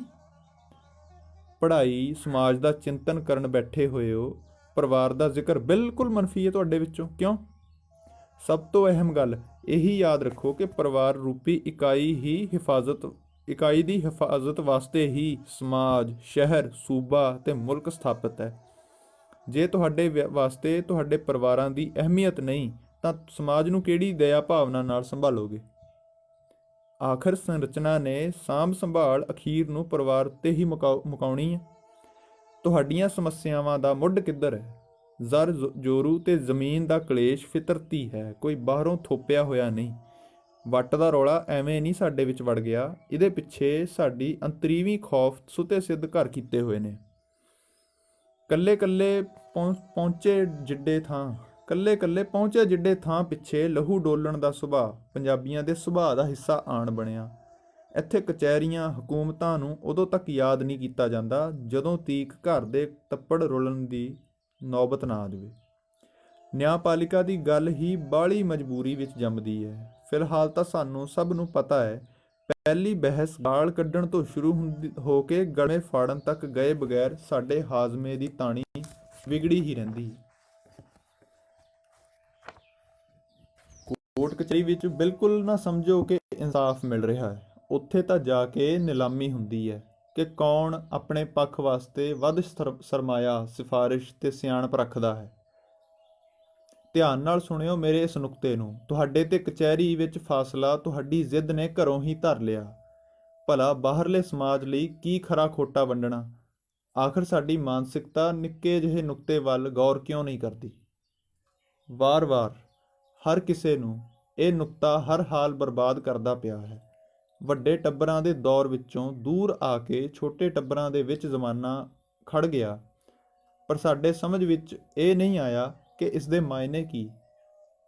ਅਖਬਾਰਾਂ, ਰਸਾਲੇ, ਕਿਤਾਬਾਂ, ਚਿੰਤਨ ਇਸ ਗੱਲ ਦੇ ਹੋ ਰਹੇ ਨੇ ਕਿ ਪਰੰਪਰਾਵਾਂ ਕਿਉਂ ਟੁੱਟ ਰਹੀਆਂ ਨੇ, ਰਵਾਇਤਾਂ ਦੀ ਕਹਾਣੀਆਂ ਦਾ ਭੋਗ ਪੈ ਰਿਹਾ। ਪਰ ਇਸ ਗੱਲ ਦਾ ਜਵਾਬਦੇਹ ਕੋਈ ਵੀ ਸਮਾਜ ਨਹੀਂ ਬਣਨਾ ਚਾਹ ਰਿਹਾ ਕਿ ਬੀਤੇ ਢਾਂਚੇ ਵਿੱਚ ਆਈਆਂ ਖੁਆਰੀਆਂ ਇੰਨੀਆਂ ਭਿਆਨਕ ਕਿਉਂ ਸਨ। ਪੱਥਰ ਯੁੱਗ ਤੋਂ ਸ਼ੁਰੂ ਹੋਏ ਸੀ ਸਾਡੀ ਧਰਤੀ ਦੇ ਮਨੁੱਖੀ ਜੀਵਨ ਦੇ ਵਿਕਾਸ ਦੇ ਵੇਰਵੇ, ਤੇ ਉੱਥੋਂ ਲੈ ਕੇ ਜੀਵ ਵਿਗਿਆਨ, ਭੌਤਿਕ ਸ਼ਾਸਤਰ ਤੇ ਰਸਾਇਣ ਦੀ ਖੋਜ ਦੇ ਸਾਡੇ ਵੇਰਵੇ ਮੁੱਢਲੀ ਪੜ੍ਹਾਈ ਦਾ ਪਹਿਲਾ ਅੰਗ ਹੈ। ਬੀਜ ਗਣਿਤ ਦੇ ਹਿੰਦਸਿਆਂ ਵਿੱਚ ਫਸੇ ਬਚਪਨ ਨੂੰ ਤਾਂ ਇਹ ਗੱਲ ਚੰਗੀ ਤਰ੍ਹਾਂ ਕੁੱਟ-ਕੁੱਟ ਖਾਨੇ ਪਾ ਦਿੱਤੀ ਕਿ ਜੋ ਕੁਝ ਵੀ ਹੈ ਸਭ ਪਲ ਝੱਟ ਦਾ ਹੈ। ਦੂਜੇ ਪਾਸੇ ਧਰਮ ਇਤਿਹਾਸ ਦੇ ਵੇਰਵੇ ਰੱਖ ਕੇ 7 ਜਨਮਾਂ ਪਰਲੋਕ ਦੇ ਕਿਆਫਿਆਂ ਵਿੱਚ ਰੱਖ ਕੇ ਭੰਬਲ ਭੂਸਾ ਕੱਚੇ ਦਿਮਾਗ ਨੂੰ ਕਿਹਨੇ ਥੋਪਿਆ ਭਲਾ? ਅਸੀਂ ਹੀ। ਆਮ ਸਕੂਲਾਂ ਵਿੱਚ ਮਿਡਲ ਸਕੂਲਾਂ ਦੇ ਵਿਦਿਆਰਥੀਆਂ ਲਈ ਅਧਿਆਪਕਾਂ ਦੀ ਸਰਕਾਰੀ ਮਾਨਕਾਂ ਮੁਤਾਬਕ ਔਸਤ ਯੋਗਤਾ BA B.Ed ਹੈ। ਭਲਾ ਤੁਸੀਂ ਦੱਸਿਓ ਕਿ ਛੋਟੇ ਬੱਚਿਆਂ ਨੂੰ ਜਿਹੜੀ ਪੜ੍ਹਤਾਂ ਪੜ੍ਹਾਈਆਂ ਜਾਂਦੀਆਂ ਨੇ ਉਹਨਾਂ ਵਿੱਚੋਂ ਸਵਾਲ ਨਹੀਂ ਉੱਠਦੇ? ਬੱਚਿਆਂ ਦੇ ਉਹਨਾਂ ਸਵਾਲਾਂ ਦੇ ਜਵਾਬ ਕੀ ਦਿੱਤੇ ਜਾਂਦੇ ਨੇ ਭਲਾ? ਬੱਚਿਆਂ ਦੇ ਸਵਾਲਾਂ ਦੇ ਜੇਕਰ ਜਵਾਬ ਨਹੀਂ ਦਿੱਤੇ ਜਾਂਦੇ ਤਾਂ ਮਾਨਸਿਕ ਦਬਾਅ ਬੱਚਿਆਂ ਨੂੰ ਹੋਰਨਾਂ ਰਾਹਾਂ ਤੋਂ ਰੋਕਦਾ ਹੈ। ਪਰ ਠੀਕ ਉਹਨਾਂ ਸਵਾਲਾਂ ਦੇ ਜਵਾਬ ਦੇਣ ਵੀ ਲੱਗੋ ਕਿ ਬੱਚਿਆਂ ਦੀ ਬੌਧਿਕਤਾ ਉੱਥੇ ਵੱਧ ਦਬਾਅ ਨੂੰ ਬਰਦਾਸ਼ਤ ਕਰਦੀ ਹੋਈ ਭੀੜ ਵਿੱਚ ਮਹਿਸੂਸ ਨਹੀਂ ਹੁੰਦੀ। ਉਹਨਾਂ ਦਾ ਹੱਲ ਕੀ ਹੈ ਤੁਹਾਡੇ ਕੋਲ? ਮੈਂ ਤਾਂ ਬਲਕਿ ਇੱਕ ਗੱਲ ਹੋਰ ਪੁੱਛਣਾ ਚਾਹੁੰਦਾ ਹਾਂ ਕਿ ਤੁਸੀਂ ਸਾਰੇ ਅਧਿਆਪਕ ਜਾਂ ਅਧਿਆਪਕ ਅਹੁਦੇ ਦੇ ਉਮੀਦਵਾਰ ਇਸ ਗੱਲ ਉੱਤੇ ਦਾਅਵੇਦਾਰੀ ਕਰ ਸਕਦੇ ਕਿ ਤੁਹਾਡੀ ਯੋਗਤਾ ਭਾਵੇਂ ਘੱਟ ਹੋਵੇ ਪਰ ਜਾਣਕਾਰੀ ਇਹਨਾਂ ਸਾਰੀਆਂ ਸਮੱਸਿਆਵਾਂ ਦੀ ਇੱਕਮਤ ਹੋਣ। ਮੇਰੇ ਕੋਲੋਂ ਤੁਸੀਂ ਜੇ ਇਹਨਾਂ ਗੱਲਾਂ ਵਿੱਚ ਵਿਸ਼ਿਆਂ ਦੀ ਬੰਦਿਸ਼ ਤੇ ਰੂਪਰੇਖਾ ਸੰਬੰਧੀ ਪੁੱਛੋਗੇ ਤਾਂ ਮੈਂ ਮੁੜ ਤੋਂ ਇਹ ਕਹਿਣ ਨੂੰ ਮਜਬੂਰ ਹੋਵਾਂਗਾ ਕਿ ਤੁਸੀਂ ਸਵਾਲ ਤੋਂ ਬਹੁਤ ਦੂਰ ਹੋ। ਸਵਾਲ ਇਹ ਨਹੀਂ ਕਿ ਹੁਣ ਦਾ ਸੰਘਰਸ਼ ਕਿਵੇਂ ਕੀਤਾ ਜਾਵੇ, ਬਲਕਿ ਸਵਾਲ ਇਹ ਹੈ ਕਿ ਸੰਘਰਸ਼ ਕਰਨਾ ਕਾਹਦਾ ਹੈ, ਕਿਹਦੇ ਵਾਸਤੇ? ਲੋਕਾਂ ਵਾਸਤੇ। ਕੀ ਸੱਚਮੁੱਚ ਲੋਕ ਬਦਲਾਅ ਚਾਹੁੰਦੇ ਨੇ? ਮੈਂ ਬਿਨਾਂ ਕਿਸੇ ਹਿਚਕਚਾਹਟ ਦੇ ਕਹਿ ਸਕਦਾ ਕਿ ਲੋਕਤੰਤਰ ਦੇ ਰਲਵੇਂ ਮਿਲਵੇਂ ਦੰਭ ਨੇ ਹਿੰਦੁਸਤਾਨ ਦੀ ਸਰਜ਼ਮੀਂ ਦੇ ਕਾਇਦੇ ਦਫਨ ਕਰ ਦਿੱਤੇ ਨੇ। ਹੁਣ ਹਰ ਬਗਾਵਤ ਕਿਸੇ ਹੰਕਾਰ ਜਾਂ ਹੀਣਤਾ ਵਿੱਚੋਂ ਨਿਕਲ ਰਹੀ ਹੈ, ਜਿਹੜੀ ਸ਼ੁਰੂ ਬਹੁ ਗਿਣਤੀ ਵਿੱਚ ਹੁੰਦੀ ਹੈ ਤੇ ਅਖੀਰ ਇੱਕ ਪਾਸੜ ਫੈਸਲਿਆਂ 'ਚ ਲਟਕੀ ਮਾਨਸਿਕਤਾ ਨਾਲ। ਕਿਉਂਕਿ ਕੱਲੇ ਰੋੜੇ ਪਿੱਛੇ ਰੋਸ ਮੁਜ਼ਾਹਰਿਆਂ ਨੇ ਇੰਨੀ ਅਕਲ ਵੀ ਗਾਇਬ ਕਰ ਦਿੱਤੀ ਕਿ ਤੁਸੀਂ ਇੰਨਾ ਵੀ ਖਿਆਲ ਨਾ ਕਰ ਸਕੋ ਕਿ ਰਸਤਾ ਬਦਲ ਕੇ ਵੀ ਅੱਗੇ ਵਧਿਆ ਜਾ ਸਕਦਾ ਸੀ। ਜਾਤੀਵਾਦ ਦਾ ਕੋਹੜ ਗਲੋਂ ਲਾਹੁਣ ਦੀ ਦੁਹਾਈ ਦੇਣ ਵਾਲਾ ਸਮਾਜ ਸਭ ਤੋਂ ਮੂਹਰੇ ਹੋ ਕੇ ਆਪਣੀ ਜਾਤ ਦੇ ਆਧਾਰ ਉੱਤੇ ਆਰਕਸ਼ਣ ਮੰਗਦਾ ਸੜਕਾਂ ਉੱਤੇ ਨਾਅਰੇ ਮਾਰਦਾ ਤੁਰਦਾ ਪਿਆ। ਇੱਕ ਪਾਸੇ ਕਹਿ ਰਿਹਾ ਕਿ ਹਕੂਮਤ ਨੀਵੀਂ ਜਾਤਾਂ ਵਾਲਿਆਂ ਨਾਲ ਵਿਤਕਰੇ ਕਰਦੀ ਪਈ, ਦੂਜੇ ਪਾਸੇ ਉਸੇ ਕੋਲੋਂ ਕੋਟਾ ਮੰਗਦੇ ਹੋਏ ਕਿਸੇ ਨੂੰ ਸੰਗ ਨਾ ਆਈ। ਤੁਸੀਂ ਮੇਰਾ ਅਨੁਸਰਣ ਕਾਹਦੇ ਵਾਸਤੇ ਕਰਨਾ? ਮੇਰੀ ਗੱਲ ਦੀ ਅਹਿਮੀਅਤ ਕਿਉਂ ਵੱਧ ਹੈ? ਕੀ ਗੱਲ ਤੁਸੀਂ ਖੁਦ ਸੋਚਣ ਦੇ ਕਾਬਿਲ ਨਹੀਂ ਹੋ? ਕੀ ਤੁਹਾਡੇ ਵਿੱਦਿਆ ਦੇ ਪ੍ਰਮਾਣ ਫਰਜ਼ੀ ਨੇ? ਜੇਕਰ ਨਹੀਂ ਤਾਂ ਕਿਉਂ ਹਾਲੇ ਤੱਕ ਕੋਟਾ ਮੰਗਦੇ ਹੋ? ਜਿਹੜਾ ਸਰਕਾਰੀ ਨੌਕਰੀ ਲੈ ਗਿਆ ਉਹ ਹੰਕਾਰ ਕਰਨ ਨੂੰ ਵਿਹਲਾ ਕਿਉਂ ਹੈ? ਜਿਹਨੂੰ ਕੁਝ ਨਹੀਂ ਮਿਲਿਆ ਉਹ ਹੀਣਤਾ ਵਿੱਚ ਜਾਣ ਲਈ ਵਿਹਲਾ ਕਿਉਂ ਹੈ? ਤੁਹਾਡਾ ਮਾਨਸਿਕ ਦਬਾਅ ਤਾਂ ਤੁਹਾਡੀ ਮੰਗਦਾ ਹੈ। ਇਹ ਵੀ ਖਿਆਲ ਨਹੀਂ ਕਿ ਮੁਲਕ ਦੀ ਜਨਸੰਖਿਆ ਹੁਣ ਰਕਬੇ ਦੇ ਮੁਕਾਬਲੇ ਵੱਧਦੀ ਜਾ ਰਹੀ ਹੈ। ਜਿੰਨੇ ਮਸਲੇ ਤੁਹਾਡੇ ਮਨੁੱਖੀ ਪੱਧਰ ਦੇ ਹੋਏ ਪਏ ਉਸ ਤੋਂ ਵੱਧ ਸੰਗੀਨ ਮਸਲੇ ਕੁਦਰਤੀ ਸਾਧਨਾਂ, ਪਦਾਰਥਾਂ ਦੀ ਕਮੀ, ਵੱਧਦੀ ਖਪਤ ਕਰਕੇ ਪ੍ਰਦੂਸ਼ਣ ਦੇ ਨੇ। ਇਹ ਗੱਲਾਂ ਤਕਰੀਬਨ ਹਰ ਪੜ੍ਹੇ ਲਿਖੇ ਬੰਦੇ ਨੂੰ ਹਰ ਪਾਸਿਓਂ ਸੁਣਨ ਨੂੰ ਮਿਲ ਜਾਂਦੀਆਂ ਨੇ। ਪਰ ਭਲਾ ਮੈਨੂੰ ਕੋਈ ਦੱਸ ਸਕਦਾ ਕਿ ਜ਼ਮੀਨ ਨੂੰ ਨਿੱਜੀ ਮਲਕੀਅਤ ਮੰਨ ਕੇ ਉਹਨੂੰ ਮਾਂ ਮੰਨਣ ਵਾਲੀ ਧਿਰ, ਜ਼ਮੀਨ ਨੂੰ ਵਸਤੂ ਮੰਨ ਕੇ ਖਰੀਦ ਵੱਟਣ ਵਾਲੀ ਧਿਰ ਦਰਮਿਆਨ ਉਹ ਲੋਕ ਕਿੰਨੇ ਕੁ ਨੇ ਜਿਹੜੇ ਕਦਰ ਵੀ ਕਰਦੇ ਹੋਣ ਮਿੱਟੀ ਦੀ? ਰੇਹ ਸਪਰੇਆਂ ਦਾ ਜ਼ਹਿਰ ਧਰਤੀ ਹੇਠਲੇ ਪਾਣੀ ਨੂੰ ਪੈਰ ਪੈਰ ਤੇ ਬੋਰਵੈਲ ਪੁੱਟ ਕੇ ਚੂਸਣ ਦੇ ਨਤੀਜਿਆਂ ਉੱਤੇ ਗੌਰ ਹੈ ਜਾਂ ਨਹੀਂ? ਰੁੱਖਾਂ ਦੀ ਕਟਾਈ ਹਕੂਮਤ ਤੇ ਨਿਜ਼ਾਮ ਦਾ ਕੰਮ ਹੈ, ਪਰ ਰੁੱਖ ਲਾਉਣ ਤੇ ਸੰਭਾਲਣ ਦਾ ਕੰਮ ਕਿਹਦਾ? ਸਰਕਾਰ ਦਾ। ਸਿਹਤ ਸੇਵਾਵਾਂ ਮਹਿੰਗੀਆਂ ਤੋਂ ਮਹਿੰਗੀਆਂ ਹੁੰਦੀਆਂ ਜਾ ਰਹੀਆਂ ਨੇ, ਪਰ ਉਦੋਂ ਵੱਧ ਪਰੇਸ਼ਾਨੀ ਇਹ ਕਿ ਮੈਡੀਕਲ ਖੇਤਰ ਦੀ ਪੜ੍ਹਾਈ ਸਭ ਤੋਂ ਮਹਿੰਗੀ ਕਿਉਂ ਹੈ? ਮਾਨਸਿਕ ਸਮੱਸਿਆਵਾਂ ਅੱਜ ਹੀ ਨਹੀਂ ਸ਼ੁਰੂ ਤੋਂ ਸਾਡੇ ਦਰਮਿਆਨ ਭਟਕਦੀਆਂ ਫਿਰਦੀਆਂ ਨੇ। ਉਹਨਾਂ ਨਾਲ ਨਜਿੱਠਣ, ਜਾਣਨ, ਸਮਝਣ ਤੇ ਠੀਕ ਕਰਨ ਲਈ ਸਾਡੇ ਮੁੱਢਲੇ ਪੜਾਅ ਦੇ ਸਾਧਨ ਹੀ ਨਹੀਂ ਸਗੋਂ ਸਮਾਜ ਵਿੱਚ ਬਰਾਬਰ ਚੱਕਰਵਿਊਹ ਤਿਆਰ ਕਰਨਾ ਪਏਗਾ, ਜਿਸ ਦਾ ਮਕਸਦ ਸਰਕਾਰਾਂ ਅੱਗੇ ਭੀਖ ਮੰਗਣਾ ਨਹੀਂ ਸਗੋਂ ਭਿਖਾਰੀ ਹੋਏ ਇਸ ਤਾਣੇ ਬਾਣੇ ਅੰਦਰ ਖੁਦ ਨੂੰ ਬੇਦਾਗ ਰੱਖਣ ਦੀ ਵੱਧ ਤੋਂ ਵੱਧ ਕੋਸ਼ਿਸ਼ ਕਰਨੀ ਪਏਗੀ। ਪਰ ਕੌਣ ਤੇ ਕਿਵੇਂ ਸ਼ੁਰੂਆਤ ਕਰੇਗਾ ਇਸ ਦੀ? ਅਫਸੋਸ ਨਾਲ ਕਹਿਣਾ ਪੈ ਰਿਹਾ ਕਿ ਸਾਡਿਆਂ ਨਿਸ਼ਾਨਿਆਂ ਵਿੱਚ ਆਹ ਸਭ ਹੈ ਹੀ ਨਹੀਂ। ਇੱਕ ਵੀ ਟੀਚਾ ਨਹੀਂ ਜਿੰਨੀ ਵੀ ਮੈਂ ਹੁਣ ਗੱਲ ਕਰਕੇ ਹਟਿਆ। ਮਸਲੇ ਮੁਕੱਦਰ ਦੇ ਮਹਿਫਿਲ ਨੇ ਖਾ ਲਏ, ਕੁਦਰਤ ਮਰ ਖੱਪ ਗਈ, ਬੰਦੇ ਉਲਝਾ ਲਏ ਜੀ। ਇਲਮ ਤਾਲੀਮਾਂ ਸਹਿਕਣ ਖੜ ਖੜ ਕੇ, ਨਜ਼ਰਾਂ ਘਟ ਗਈਆਂ ਕਿਤਾਬਾਂ ਪੜ੍ਹ ਪੜ੍ਹ ਕੇ। ਹੁਣ ਗੱਲਾਂ ਨਾ ਔੜਨ ਪਰ ਬੋਲਣ ਲੱਗੇ ਹਾਂ। ਕਾਣੀ ਤੱਕੜੀ ਫੜ ਕੇ ਸਭ ਤੋਲਣ ਲੱਗੇ ਹਾਂ। ਨਾਪੀ ਹੋਈ ਗੱਲ ਦਾ ਕੀ ਫਿਕਰਾ ਕੀ ਕਿਸ ਤੇ ਕਿੱਸਾ ਏ, ਉਹਨੂੰ ਬੇਗਾਨਾ ਕਹਿਣਾ ਜੋ ਆਪਣਾ ਹਿੱਸਾ ਏ। ਵੇ ਲੋਕਾ ਖੰਡ ਖੰਡ ਹੋਈ ਤਹਿਜ਼ੀਬ ਹੈ ਇਹ, ਗੱਲ ਤਲਖ ਹਕੀਕਤ ਬੜੀ ਅਜੀਬ ਹੈ ਇਹ। ਕਿਸ ਕਦਰ ਟੁੱਟੇ ਹਾਂ ਅਸੀਂ ਰਾਹਾਂ ਦੇ ਕੋਲੋਂ, ਭਵਸਾਗਰ ਵਿੱਚ ਠੱਗੇ ਗਏ ਮਲਾਹਾਂ ਦੇ ਕੋਲੋਂ। ਸਾਨੂੰ ਬੇੜੀ 'ਚ ਠੱਗਿਆ ਸੀ ਇਲਮ ਦੇ ਪਾਂਦੇ, ਤੇਰੇ ਮਲਾਹ ਵੀ ਝੂਠੇ ਸੀ ਇਲਮ ਦੇ ਸੀ ਚਿਲਮ ਦੇ ਸਾਂਦੇ। ਇਸ ਮਹਿਰਮ ਦੇ ਕਤਰੇ ਵੀ ਦਾਗੀ ਜਿਹੇ ਨੇ, ਹੈ ਕਸਮ ਖੁਦਾ ਦੀ ਇਹ ਤਾਂ ਬਾਗੀ ਜਿਹੇ ਨੇ। ਇਹਨਾਂ ਇਲਮ ਵੀ ਲੁੱਟਿਆ ਵਹਿਸ਼ਤ ਵੀ ਖੱਟੀ, ਗਾਏ ਰਾਗ ਸ਼ੈਤਾਨੀ ਖੋਲੀ ਦਹਿਸ਼ਤ ਦੀ ਹੱਟੀ। ਪਹਿਲੋਂ ਨਰ ਤੇ ਮਦੀਨ ਨੂੰ ਇਹਨਾਂ ਵੈਰੀ ਬਣਾਇਆ, ਫਿਰ ਵੈਰ ਦਾ ਗੈਰ ਤਹਿਜ਼ੀਬੀ ਢੰਗ ਸਿਖਾਇਆ। ਪਹਿਲੋਂ ਭੋਗਣ ਤੇ ਨਾ ਹੇਠ ਅਤ ਸ਼ੋਸ਼ਣ ਕਰਾ ਕੇ, ਸ਼ੈਤਾਨੀ ਅਜ਼ਮਤ ਦਾ ਜ਼ਹਿਰੀ ਪੋਸ਼ਣ ਕਰਾ ਕੇ। ਫਿਰ ਦੀਨ ਮਜ਼ਹਬ ਦੇ ਬਹੁ ਅਕੀਦੇ ਬਹਾਲੇ, ਮਜ਼ਹਬ ਮਸਲੇ ਹੋਏ ਜ਼ਰਬ ਵੱਖਰੇ ਭੇਖ ਘੜੇ ਸੰਭਾਲੇ। ਕਿ ਹਾਕਮ ਵੀ ਜ਼ਾਲਮ ਰਿਆਇਆ ਵੀ ਅੰਨੀ, ਕਿ ਹਾਕਮ ਵੀ ਜ਼ਾਲਮ ਰਿਆਇਆ ਵੀ ਅੰਨੀ। ਪੈਗੰਬਰ ਵੰਡੇ ਚਸ਼ਮੇ ਉਹਦੀ ਰਜ਼ਾ ਅਸੀਂ ਮੰਨੀ। ਫਿਰ ਪੀਰ ਵੀ ਖੱਪ ਗਏ ਫਕੀਰ ਸਾਰੇ ਮਾਰ ਸੁੱਟੇ, ਜਿੱਤ ਦੇ ਐਲਾਨ ਕਰਕੇ ਅਖੀਰ ਤਾਰੇ ਹਾਰ ਸੁੱਟੇ। ਰਾਜਨ ਰਿਆਇਆ ਤਰਸਦੀ ਦੀਦਾਰ ਤੇ ਫਨਕਾਰ ਨੂੰ, ਰਾਜਨ ਤੇਰੇ ਹੱਥ ਵਸ ਨਹੀਂ ਮੁੱਲ ਵੇਚਣਾ ਸਰਦਾਰ ਨੂੰ। ਤੌਹੀਦ ਦੇ ਰਾਹ ਹੋਏ ਬੇ ਪੀਰਾਂ ਨੂੰ ਜਿਸਦਾ ਰਸ਼ਕ ਹੈ, ਤੌਹੀਦ ਦੇ ਰਾਹ ਇੱਕ ਹੋਏ ਪੀਰਾਂ ਨੂੰ ਜਿਸਦਾ ਰਸ਼ਕ ਹੈ। ਮਜਲਿਸ ਬਹਾਨੇ ਭਾਲਦੀ ਗਾਫਲ ਹੋਇਆ ਅਸ਼ਕ ਹੈ, ਨੈਣਾ ਚੋਂ ਡੁੱਲਦੇ ਤੁਪਕਿਆਂ ਨੂੰ ਕਿਹਨੇ ਇੰਜ ਨਿਚੋੜਿਆ। ਅਸੀਂ ਪੁੱਛ ਰਹੇ ਹਾਂ ਉਹਨਾਂ ਤੋਂ ਜਿਸ ਦੇ ਬਾਪ ਨੇ ਵਿਛੋੜਿਆ। ਬਾਪੂ ਬੇਬੇ ਸਾਰਿਆਂ ਧੀਆਂ ਪੁੱਤ ਕੱਲੇ ਕੱਲੇ, ਕਿੱਡੀ ਭਾਰੀ ਬੇਨਿਆਈ ਸੋਗ ਹੋਏ ਬੱਲੇ ਬੱਲੇ। ਧੀ ਭੱਜੇ ਆਪਣੀ ਤਾਂ ਅਣਖ ਵੀ ਜਾਚਦੀ, ਪੁੱਤ ਸੱਦੇ ਗਲੀ 'ਚ ਤਾਂ ਕਿੱਧਰ ਗਵਾਚਦੀ।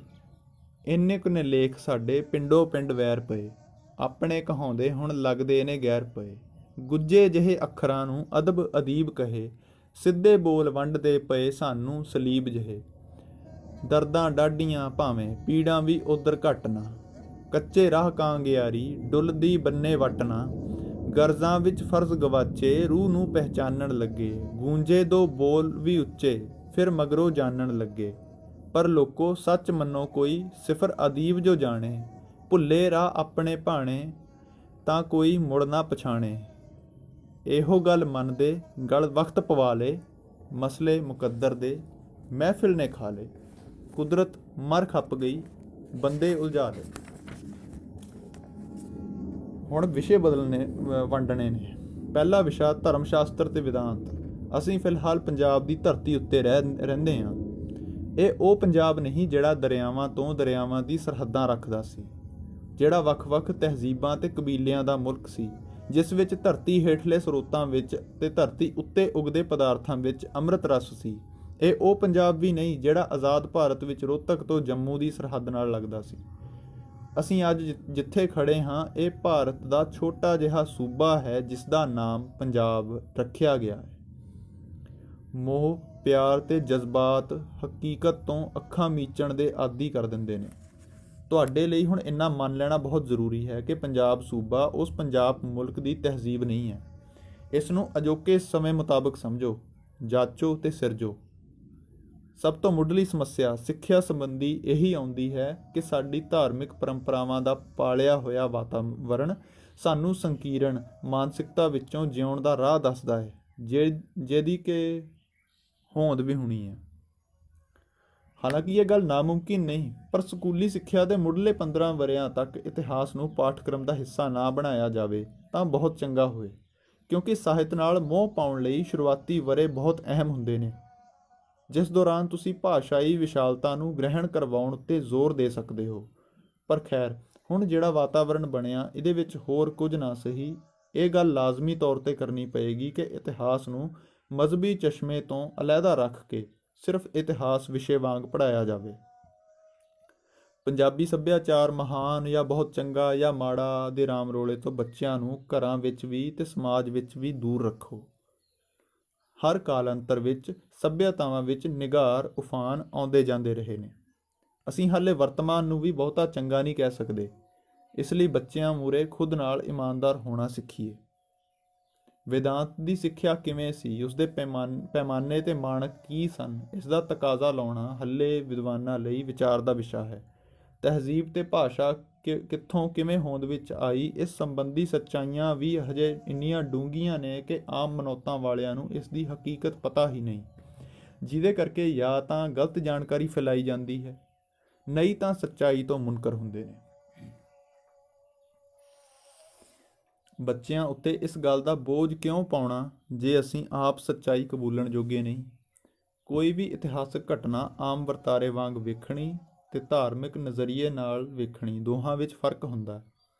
ਕਿੱਸਾ ਕਾਵਿ ਵਿੱਚ ਹੀਰ ਵਾਰਿਸ ਸ਼ਾਹ ਕਿਸੇ ਅਦੀਬ ਦੀ ਜ਼ੁਬਾਨੀ ਇੱਕ ਇਸ਼ਕ ਮਿਜਾਜੀ ਦਾ ਤਸੱਵਰ ਹੈ, ਕਿਸੇ ਫਕੀਰ ਲਈ ਇੱਕ ਇਸ਼ਕ ਹਕੀਕੀ ਦੀ ਇਬਾਦਤ ਹੈ। ਕਿਸੇ ਇਤਿਹਾਸਕ ਦਸਤਾਵੇਜ਼ ਵਜੋਂ ਮੰਨੋ ਤਾਂ ਰਾਜਸੀ ਤਾਣੇ ਬਾਣੇ ਵਿੱਚ ਸਮਾਜਿਕ ਵੰਡ, ਤੇ ਜੇਕਰ ਮਨੋਵਿਗਿਆਨ ਦੇ ਤੌਰ ਤੇ ਮੰਨੋ ਤਾਂ ਸਿਰਫ ਸੁਭਾਵਾਂ ਦੀ ਸਾਂਝ।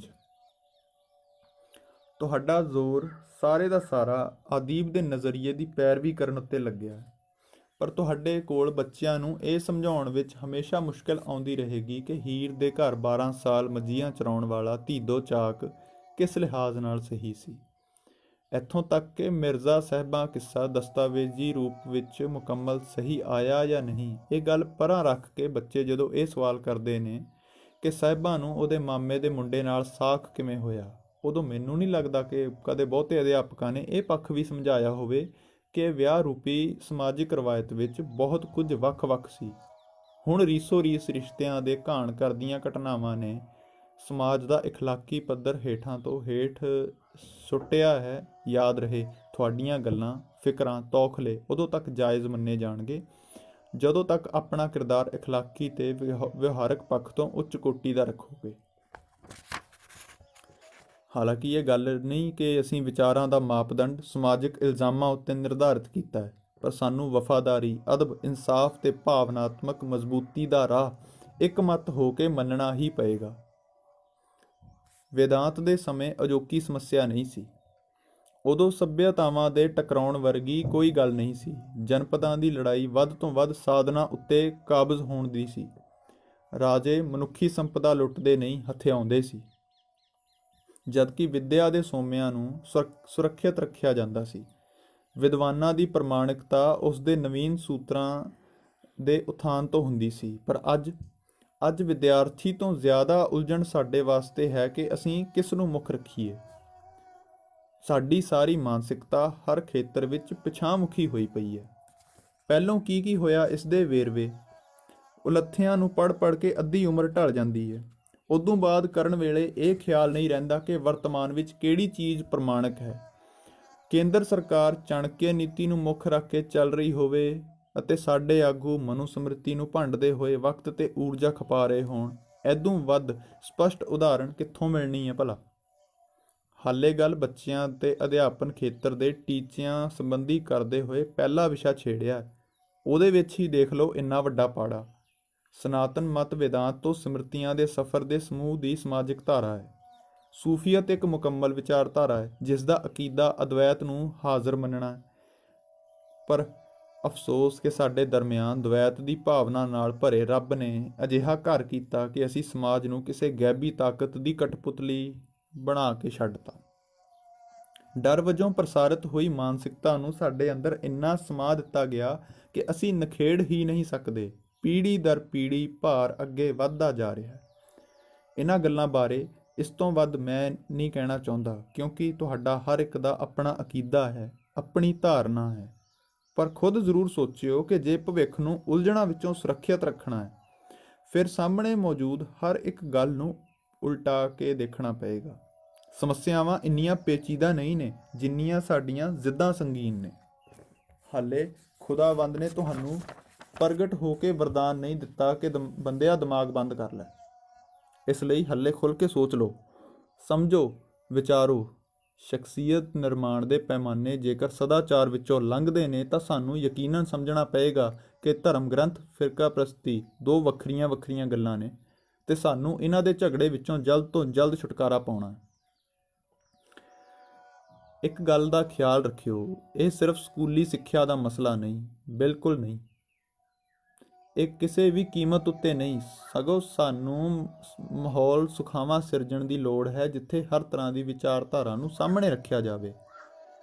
ਪਰ ਰਾਜ ਸੱਤਾ ਤੇ ਖਿੱਤਿਆਂ ਦੀ ਵੰਡ ਨੂੰ ਵਰਤਮਾਨ ਮੁਤਾਬਕ ਜਿਉਣਾ ਸਿੱਖੋ। ਅਤੀਤ ਕਿਹੜੀ ਰਾਜ ਸੱਤਾ ਦਾ ਗੁਲਾਮ ਸੀ, ਇਸ ਦਾ ਅੱਜ ਦੀ ਪੀੜ੍ਹੀ ਨੂੰ ਕੋਈ ਫਰਕ ਨਹੀਂ ਪੈਣਾ। ਫਰਕ ਪੈਣਾ ਹੈ ਤਾਂ ਵਰਤਮਾਨ ਦੇ ਸੰਵਿਧਾਨ ਦੇ ਚੰਗੇ ਮਾੜੇ ਪ੍ਰਭਾਵ ਦੇ ਵਿੱਚੋਂ ਭਵਿੱਖ ਦੇ ਦ੍ਰਿਸ਼ ਉੱਤੇ। ਧਰਮ ਸ਼ਾਸਤਰ ਸਾਨੂੰ ਹਾਲੇ ਇੰਨੀ ਖੁੱਲ੍ਹ ਨਹੀਂ ਦਿੰਦਾ ਕਿ ਅਸੀਂ ਉਹਨਾਂ ਉੱਤੇ ਟਿੱਪਣੀ ਪ੍ਰਮਾਣਿਕ ਤੌਰ 'ਤੇ ਕਰ ਸਕੀਏ। ਧਾਰਮਿਕ ਬੰਦੇ ਤਾਂ ਬੱਚਿਆਂ ਦੇ ਸਵਾਲਾਂ ਨੂੰ ਵੀ ਝੇਡਾਂ ਸਮਝ ਕੇ ਉਹਨਾਂ ਨੂੰ ਗੁੰਮਰਾਹ ਕਰਦੇ ਆਏ ਨੇ, ਜਿਸ ਦੇ ਵਿਵਾਦ ਇੰਨੇ ਕੁ ਅਸਪਸ਼ਟ ਨੇ ਕਿ ਭਾਸ਼ਾਈ ਗਿਆਨ ਪੱਖੋਂ ਪੰਜਾਬ ਬਿਲਕੁਲ ਕਮਜ਼ੋਰ ਹੈ। ਵਾਰ-ਵਾਰ ਇਸ ਗੱਲ ਵਾਸਤੇ ਲੰਬੀ ਜੱਦੋ-ਜਹਿਦ ਕਰਨੀ ਪਏਗੀ ਕਿ ਪੰਜਾਬੀ ਭਾਸ਼ਾ ਨੂੰ ਮਜ਼ਬੂਤ ਕਰਨ ਲਈ, ਇਸ ਲਈ ਵਰਤਮਾਨ ਅਕੈਡਮਿਕ ਪੜ੍ਹਾਈ ਤੋਂ ਮੂੰਹ ਮੋੜਨਾ ਵੀ ਕੋਈ ਹੱਲ ਨਹੀਂ। ਇਹ ਗੱਲ ਮਨਜਿੰਦਰ ਸਿੰਘਾਂ ਤੁਹਾਡੇ ਬੇਲੀਆਂ ਨੂੰ ਚੰਗੀ ਤਰ੍ਹਾਂ ਸਮਝ ਆ ਜਾਣੀ ਚਾਹੀਦੀ ਹੈ। ਜੇ ਉਹ ਮਾਫੀ ਮੰਗ ਕੇ ਵਾਪਸ ਆਪਣੇ ਕਾਲਜਾਂ ਵਿੱਚ ਨਾ ਗਏ ਤਾਂ ਮੈਂ ਸਮਝਾਂਗਾ ਕਿ ਤੁਸੀਂ ਨਿੱਜੀ ਗਰਜ਼ਾਂ ਨੂੰ ਪੂਰੀਆਂ ਕਰਨ ਦੇ ਲਈ ਬਾਗੀ ਹੋਏ ਸੀ। ਭਵਿੱਖ ਸੰਬੰਧੀ ਤੁਹਾਡਾ ਕੋਈ ਸੰਗੀਨ ਉਪਰਾਲਾ ਨਹੀਂ। ਸੰਸਥਾਗਤ ਸਥਾਪਤੀ ਬਹੁਤ ਜ਼ਰੂਰੀ ਹੈ ਆਪਣੀ ਹੋਂਦ ਨੂੰ ਬਚਾਏ ਰੱਖਣ ਵਾਸਤੇ। ਇਸ ਲਈ ਹੰਕਾਰ ਛੱਡੋ, ਟੀਚੇ ਮਿੱਥੋ, ਤੇ ਜਿਹੜੇ ਵਾਕਈ ਸਾਹਿਤ ਅਧਿਐਨ ਤੇ ਦਸਤਾਵੇਜ਼ੀ ਕਾਰਜ ਨਹੀਂ ਕਰਨਾ ਚਾਹੁੰਦੇ ਉਹ ਬਿਨਾਂ ਕਿਸੇ ਦੇਰੀ ਦੇ ਕਮਾਈ ਦੇ ਸਾਧਨ ਬਣਾਉਣ ਤੇ ਇੱਕ ਚੰਗਾ ਸਰਮਾਇਆ ਜ਼ਰੂਰ ਤਿਆਰ ਕਰਨ ਜਿਹੜਾ ਇੱਥੋਂ ਦੇ ਧਰਾਤਲ ਉੱਤੇ ਖਰਚਿਆ ਜਾਵੇ। ਇਹ ਹੁਣ ਤੁਹਾਡੇ ਉੱਤੇ ਨਿਰਭਰ ਕਰਦਾ ਹੈ ਕਿ ਤੁਸੀਂ ਕਿਵੇਂ ਸੋਚਦੇ ਹੋ, ਕਿੰਨੀ ਕੁ ਦੂਰ ਤੱਕ ਸੋਚ ਸਕਦੇ ਹੋ। ਦੂਜੀ ਗੱਲ, ਅਰਥਨੀਤੀ ਤੇ ਰਾਜਨੀਤੀ ਸ਼ਾਸਤਰ। ਅਰਾਜਕਤਾ ਤੋਂ ਬਚਣ ਲਈ ਹਾਕਮ ਆਪਣੀ ਰਿਆਇਆ ਨੂੰ ਆਪਣਾ ਮੁਥਾਜ ਬਣਾ ਕੇ ਰੱਖਦੇ ਨੇ। ਤੁਹਾਡੇ ਸਾਹਮਣੇ ਪੰਜਾਬ ਦੀ ਆਰਥਿਕਤਾ ਦਾ ਖਾਕਾ ਖਿੱਚਿਆ ਪਿਆ ਹੈ। ਪੰਜਾਬ ਵਿੱਚ ਕੱਲੀ ਸ਼ੈ, ਭਾਵੇਂ ਕਿ ਉਹ ਵਿੱਦਿਅਕ ਅਦਾਰੇ ਹੋਣ, ਸਿਹਤ ਤੰਦਰੁਸਤੀ ਵੰਡ ਦੇ ਹਸਪਤਾਲ, ਧਰਮਸ਼ਾਲਾਵਾਂ ਬਣੀਆਂ ਹੋਣ, ਕਾਰਖਾਨੇ, ਪੱਤਰਕਾਰੀ ਤੋਂ ਲੈ ਕੇ ਧਰਮ ਅਸਥਾਨਾਂ ਤੱਕ ਸਾਰਾ ਕੁਝ ਦੌਲਤ ਦੇ ਅਥਾਹ ਵਹਿਣ ਦਾ ਮੰਜ਼ਰ ਦਿਖਾਉਂਦਾ ਹੈ। ਕਿਸੇ ਵੀ ਪੱਖੋਂ ਸੂਬੇ ਨੂੰ ਗਰੀਬ ਨਹੀਂ ਗਿਣਿਆ ਜਾ ਸਕਦਾ। ਤੁਹਾਡੀ ਤੰਗੀਆਂ ਦੀ ਵਜ੍ਹਾ ਸਿਰਫ ਤੇ ਸਿਰਫ ਆਰਥਿਕ ਅਨੁਸ਼ਾਸਨਹੀਣਤਾ ਹੈ, ਜਿਸ ਦੇ ਵਾਸਤੇ ਸਾਰੇ ਲੋਕ ਜ਼ਿੰਮੇਵਾਰ ਨੇ। ਅਵੇਸਲਾਪਣ ਵੀ ਜਮਹੂਰੀਅਤ ਦੀ ਦੇਣ ਹੈ, ਕਿਉਂਕਿ ਵਰਤਮਾਨ ਦੇ ਢਾਂਚੇ ਵਿੱਚ ਫਰਜ਼ਾਂ ਤੋਂ ਉੱਪਰ ਮੰਗਾਂ ਦਾ ਆਧਾਰ ਹੈ। ਤੁਸੀਂ ਮੰਗਾਂ ਦੀ ਪੰਡ ਲੈ ਕੇ ਰੋਜ਼ ਮੁਜ਼ਾਹਰੇ ਕਰੀ ਜਾਂਦੇ ਹੋ, ਉਧਰ ਖਜ਼ਾਨੇ ਭਰੀ ਜਾਂਦੇ ਨੇ। ਇਹ ਤੁਹਾਡੇ ਲੋਕਾਂ ਵੱਲੋਂ ਮਚਾਏ ਉਤਪਾਤ ਨਾਲ ਸਰਕਾਰ ਨੂੰ ਰੱਤੀ ਭਰ ਪਰੇਸ਼ਾਨੀ ਨਹੀਂ। ਵਿੱਦਿਅਕ ਅਦਾਰਿਆਂ ਰਾਹੀਂ ਧਰਮ ਅਸਥਾਨਾਂ ਉੱਤੇ ਚੜ੍ਹਦੇ ਦਾਨ ਨਾਲ ਸੰਸਥਾਵਾਂ ਨਹੀਂ ਸਰਕਾਰਾਂ ਮਜ਼ਬੂਤ ਹੁੰਦੀਆਂ ਨੇ। ਅਤੀਤ ਦੀਆਂ ਕ੍ਰਾਂਤੀਆਂ ਦੇ ਹਾਲਾਤ, ਤਰੀਕੇ ਤੇ ਮਕਸਦ ਕੁਝ ਹੋਰ ਸਨ, ਅਜੋਕੇ ਮਸਲੇ ਕੁਝ ਹੋਰ ਨੇ। ਮਾਰਕਸਵਾਦ, ਅਧਿਆਤਮਵਾਦ ਤੇ ਸੰਘਵਾਦ ਸਾਡੀ ਸਿੱਖਿਆ ਦੇ ਮੁੱਖ ਵਿਸ਼ੇ ਨੇ, ਜਿਨ੍ਹਾਂ ਉੱਪਰ ਖੋਜਾਂ, ਅਧਿਐਨ, ਬਹਿਸਾਂ ਤੇ ਗੋਸ਼ਟੀਆਂ ਹੁੰਦੀਆਂ ਆਈਆਂ ਨੇ। ਜੇਕਰ ਥੋੜ੍ਹੇ ਸਮੇਂ ਲਈ ਇਹ ਵੀ ਮੰਨ ਲਿਆ ਜਾਵੇ ਕਿ ਪੰਜਾਂ ਦਰਿਆਵਾਂ ਵਾਲੇ ਪੰਜਾਬ ਦੀ ਵਿਚਾਰਧਾਰਾ ਕੀ ਹੈ, ਤਾਂ ਕਦੇ ਵੀ ਕਿਸੇ ਵੀ ਕਾਲਖੰਡ ਵਿੱਚ ਇੱਥੋਂ ਦੇ ਧਰਾਤਲ ਉੱਤੇ ਕੋਈ ਇੱਕ ਪ੍ਰਮਾਣਿਕ ਵਿਚਾਰਧਾਰਾ ਨਹੀਂ ਚੱਲੀ। ਰਾਜ ਭਾਵੇਂ ਕਈ ਹੋਏ ਨੇ ਕਾਬਜ਼। ਸ਼ਾਇਦ ਦੂਸਰੇ ਸ਼ਬਦਾਂ ਵਿੱਚ ਇਹ ਕਹਾਂ ਕਿ ਅਸੀਂ ਕਦੇ ਵੀ ਕਿਸੇ ਰਾਜ ਨੂੰ ਸਮੂਹਿਕ ਰੂਪ ਵਿੱਚ ਕਬੂਲ ਹੀ ਨਹੀਂ ਕੀਤਾ। ਸਾਡੀ ਹਰ ਮਿਹਨਤ ਸਥਾਪਤੀ ਨੂੰ ਉਲਟਾਉਣ ਦੀ ਰਹੀ ਹੈ। ਕਾਰਨ, ਕਿਉਂਕਿ ਪੰਜਾਬ ਆਪਣੇ ਆਪ ਵਿੱਚ ਇੰਨਾ ਬਹੁਕੁੱਲਵਾਦੀ ਹੈ ਕਿ ਜੱਟਾਂ ਦੀ ਇੱਕ ਗੋਤ ਦੂਜੀ ਗੋਤ ਦੀ ਚੌਧਰ ਵੀ ਬਰਦਾਸ਼ਤ ਨਹੀਂ ਕਰਦੀ।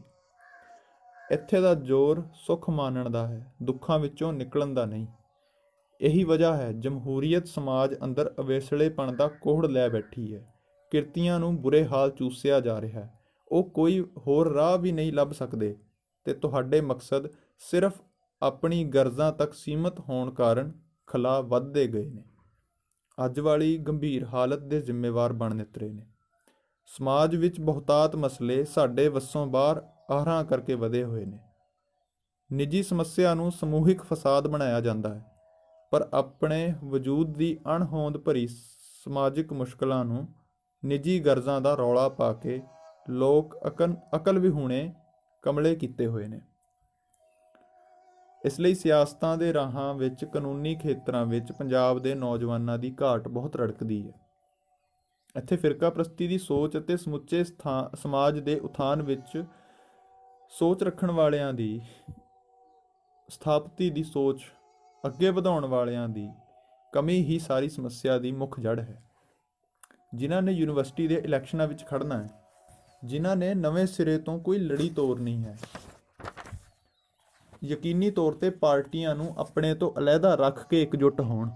ਮੈਨੂੰ ਚੰਗੀ ਤਰ੍ਹਾਂ ਪਤਾ ਹੈ ਸਿਆਸੀ ਪਾਰਟੀਆਂ ਤੋਂ ਬਚਣਾ ਸੌਖਾ ਨਹੀਂ, ਤੇ ਇਹ ਗੱਲ ਭੁੱਲ ਕੇ ਵੀ ਦਿਮਾਗ ਵਿੱਚ ਨਾ ਪਾ ਲਿਓ ਕਿ ਮੈਂ ਬੁਜ਼ਦਿਲਾਂ ਵਰਗਾ ਸਲੂਕ ਕਰਾਂਗਾ। ਸਿਆਸਤ ਜੇ ਡਾਂਗ ਦੇ ਜ਼ੋਰ ਉੱਤੇ ਚੱਲਦੀ ਹੈ ਤਾਂ ਬਾਹਾਂ ਦੇ ਜ਼ੋਰ ਦੇ ਨਾਲ ਚਿੱਤ ਵੀ ਪਟਕਣੀ ਪਏਗੀ। ਇਹਦੇ ਵਾਸਤੇ ਤੁਹਾਡਾ ਲਾਜ਼ਮੀ ਤੌਰ ਤੇ ਪੜ੍ਹਨਾ ਤੇ ਅਨੁਸ਼ਾਸਿਤ ਹੋਣਾ ਤੁਹਾਡਾ ਸੰਘਰਸ਼ ਹੈ। ਅਰਥਨੀਤੀ ਤੇ ਰਾਜਨੀਤੀ ਸ਼ਾਸਤਰ ਦੇ ਨਵੇਂ ਢਾਂਚੇ ਘੜਨ ਵਾਸਤੇ ਅਣਥੱਕ ਮਿਹਨਤ ਦੀ ਬਹੁਤ ਜ਼ਰੂਰਤ ਹੈ। ਇਹ ਆਖਿਆ ਨਹੀਂ ਸਰਨਾ ਕਿ ਪੜ੍ਹਾਈਆਂ ਪੜ੍ਹਦੇ ਸਾਰੀਆਂ ਰੀਝਾਂ ਲਾ ਕੇ ਜੇਲ੍ਹ ਵਿੱਚ ਜਾਂ ਬਾਹਰ 10 ਨੰਬਰੀਏ ਵੱਜਦੇ ਫਿਰੋ। ਸਮਾਜ ਸਿਰ ਅਹਿਸਾਨ ਕਰੋ ਕਿ ਅਸੀਂ ਪੜ੍ਹਾਈਆਂ ਪਿੱਛੇ ਜ਼ਿੰਦਗੀਆਂ ਦਾਅ 'ਤੇ ਲਗਾਤੀਆਂ, ਅਸੀਂ ਹਥਿਆਰ ਚੱਕ ਲਏ।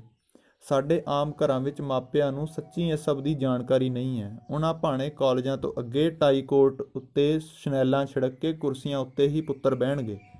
ਇਹ ਵਹਿਮ ਹੈ, ਪਰ ਉਹਨਾਂ ਦਾ ਵਿਸ਼ਵਾਸ ਹੈ। ਉਹਨਾਂ ਦਾ ਵਿਸ਼ਵਾਸ ਟੁੱਟੇਗਾ, ਇਹ ਤਾਂ ਪਤਾ ਹੈ, ਪਰ ਬਦਲਵਾਂ ਰਾਹ ਵੀ ਸਿਰਜਣਾ ਜ਼ਰੂਰੀ ਹੈ, ਯਾਦ ਰਹੇ।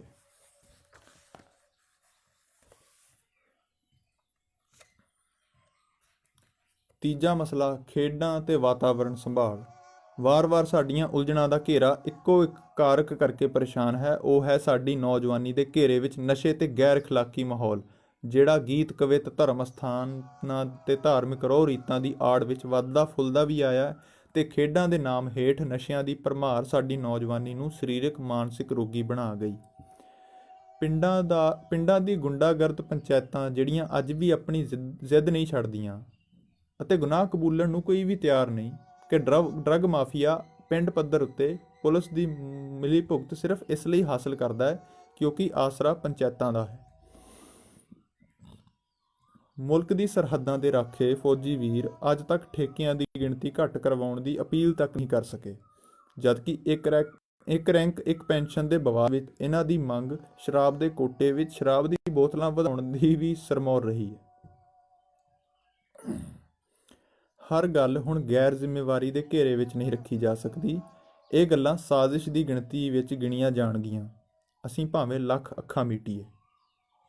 ਬੇਰੁਜ਼ਗਾਰੀ ਨੂੰ ਨਸ਼ਾਖੋਰੀ ਦੀ ਸਮੱਸਿਆ ਦਾ ਕਾਰਨ ਦੱਸਣ ਵਾਲੇ ਹਮੇਸ਼ਾ ਗੁੰਮਰਾਹਕੁੰਨ ਹੀ ਕਰਦੇ ਆਏ ਨੇ, ਕਿਉਂਕਿ ਨਸ਼ਾ ਤਸਕਰੀ ਇੱਕ ਅਜਿਹਾ ਉਦਯੋਗ ਹੈ ਜਿਹਦੇ ਵਿੱਚ ਮੁਨਾਫਿਆਂ ਤੋਂ ਵੀ ਵੱਧ ਰਕਮ ਵਸੂਲ ਹੁੰਦੀ ਹੈ, ਜਿਸ ਦਾ ਸਿੱਧਾ ਅਰਥ ਹੈ ਕਿ ਨਸ਼ਾ ਉੱਥੇ ਹੀ ਵਿਕ ਰਿਹਾ ਜਿੱਥੇ ਉਸ ਦੀ ਵਿਕਰੀ ਵੱਧ ਮੁੱਲ ਉੱਤੇ ਹੋ ਰਹੀ ਹੈ।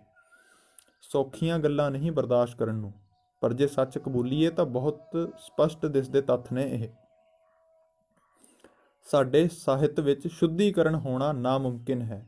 ਗੀਤਾਂ ਗਾਣਿਆਂ ਦਾ ਸੱਭਿਅਤਾ ਉੱਤੇ ਜੋ ਅਸਰ ਪਿਆ, ਉਹਨੂੰ ਇਤਿਹਾਸ ਦਾ ਵਰਕਾ ਬਣਾਉਣ ਲਈ ਨਵਾਂ ਵਾਤਾਵਰਣ ਸਿਰਜੋ। ਕੋਈ ਹਕੂਮਤ ਤੁਹਾਡੇ ਰਾਹ ਦੀ ਅੜਚਨ ਨਹੀਂ ਬਣ ਸਕਦੀ। ਹਕੂਮਤ ਨੂੰ ਤੇ ਹਾਕਮਾਂ ਦੇ ਪਿੱਠੂਆਂ ਨੂੰ ਆਪਣੇ ਕਾਰਜ ਸਮਝਾਉਣ ਦੀ ਲੋੜ ਹੀ ਨਹੀਂ। ਪਿੰਡ-ਪਿੰਡ, ਸ਼ਹਿਰ-ਸ਼ਹਿਰ, ਗਲੀ-ਗਲੀ ਤੁਹਾਡੀ ਹੋਂਦ ਨਵਾਂ ਅਕਸ ਬਣਾਏ। ਇਹਦੇ ਵਿੱਚ ਕਿਰਸਾਨੀ ਖਿੱਤੇ ਨੂੰ ਨਾਲ ਰਲਾਓ, ਕਿਉਂਕਿ ਵੱਧ ਤੋਂ ਵਧੇਕ ਉੱਥੇ ਹੀ ਤੁਹਾਨੂੰ ਆਸ ਦੀ ਕਿਰਨ ਜਾਗੇਗੀ। ਪਰ ਯਾਦ ਰਹੇ, ਇੱਥੇ ਵੀ ਹੇਰਾਫੇਰੀ ਦੇ ਕਾਰਕ ਮੌਜੂਦ ਨੇ। ਸਪੋਰਟਸ ਕਲੱਬ ਤੇ ਜਿਮ ਮਾਲਕ ਜਿਹੜੇ ਸੋਹਣਾ ਜੀਵਨ ਨਹੀਂ, ਸੋਹਣੀ ਦਿੱਖ ਤੇ ਪ੍ਰਭਾਵਾਂ ਨੂੰ ਆਪ ਵੀ ਕਬੂਲਦੇ ਨੇ, ਹੋਰਾਂ ਨੂੰ ਵੀ ਬਜ਼ਿੱਦ ਹੋ ਕੇ ਖਿੱਚਦੇ ਨੇ। ਜਿਮ ਦੀ ਕਸਰਤ ਵਜੋਂ ਵਰਤੋਂ ਨਾਲ ਇੰਨੀ ਪਰੇਸ਼ਾਨੀ ਨਹੀਂ ਜਿੰਨੀ ਦਿੱਕਤ ਖਾਣ ਪੀਣ ਦੇ ਬਦਲਵੇਂ ਸਾਧਨਾਂ ਵਿੱਚ ਚਰਬੀ ਵਧਾਉਣ ਘਟਾਉਣ ਦੀ ਮਾਤਰਾ ਤੇ ਰੇੜਕੇ ਤੋਂ ਹੁੰਦੀ ਹੈ। ਫਿਲਮ ਇੰਡਸਟਰੀ ਵਾਂਗ ਮਾਫੀਏ ਵੱਲੋਂ ਸੰਭਾਲੇ ਜਾ ਰਹੇ ਕਾਰਜਾਂ ਨੂੰ, ਵਸਤੂਆਂ ਨੂੰ, ਵਿਚਾਰਾਂ ਨੂੰ ਅੱਗੇ ਪ੍ਰਚਾਰ ਅਧੀਨ ਰੱਖਦੇ ਆਏ ਨੇ। ਅਜਿਹੇ ਹਾਲਾਤਾਂ ਵਿੱਚ ਬੱਚਿਆਂ ਨੂੰ ਇੰਟਰਨੈਟ ਤੋਂ ਬਾਹਰ ਲਿਆ ਕੇ ਪੈਲੀਆਂ ਵਿੱਚ ਰੌਣਕਾਂ ਲਵਾਉਣ ਲਈ ਲਿਆਉਣ ਦਾ ਉਪਰਾਲਾ ਤੁਹਾਡੀ ਪਹਿਲੀ ਕੋਸ਼ਿਸ਼ ਹੋਣੀ ਚਾਹੀਦੀ ਹੈ। ਕਿਸਾਨਾਂ ਦੀ ਆਤਮ ਹੱਤਿਆਵਾਂ ਦੀ ਕਹਾਣੀ ਸਿਰਫ ਆਰਥਿਕ ਤੰਗਹਾਲੀ ਨਹੀਂ ਹੈ ਵੀਰੋ। ਵਾਤਾਵਰਣ ਵਿੱਚ ਰੜੇ ਭੂਸਰੇ ਮੈਦਾਨਾਂ ਦੀ, ਚਿੜੀਆਂ ਦੀ ਚਹਿਚਹਾਹਟ ਤੋਂ ਸੱਖਣੇ ਮਾਹੌਲ, ਘਰ ਦੀਆਂ ਜ਼ਰੂਰਤਾਂ ਦੇ ਰਾਗ ਅਲਾਪ ਦੇ ਬੋਲਾਂ ਵਿੱਚ ਗੂੰਜਦਾ ਦਿਮਾਗ, ਟਾਵੇਂ-ਟਾਵੇਂ ਰੁੱਖਾਂ ਉੱਤੇ ਕਾਵਾਂ ਦੀ ਆਵਾਜ਼ ਵੀ ਉਦਾਸ ਲੱਗੇ, ਉਦੋਂ ਭਾਵਨਾਵਾਂ ਸਮਝਣੀਆਂ ਸੌਖੀਆਂ ਨਹੀਂ ਹੁੰਦੀਆਂ ਕਿਰਸਾਨ ਦੀਆਂ।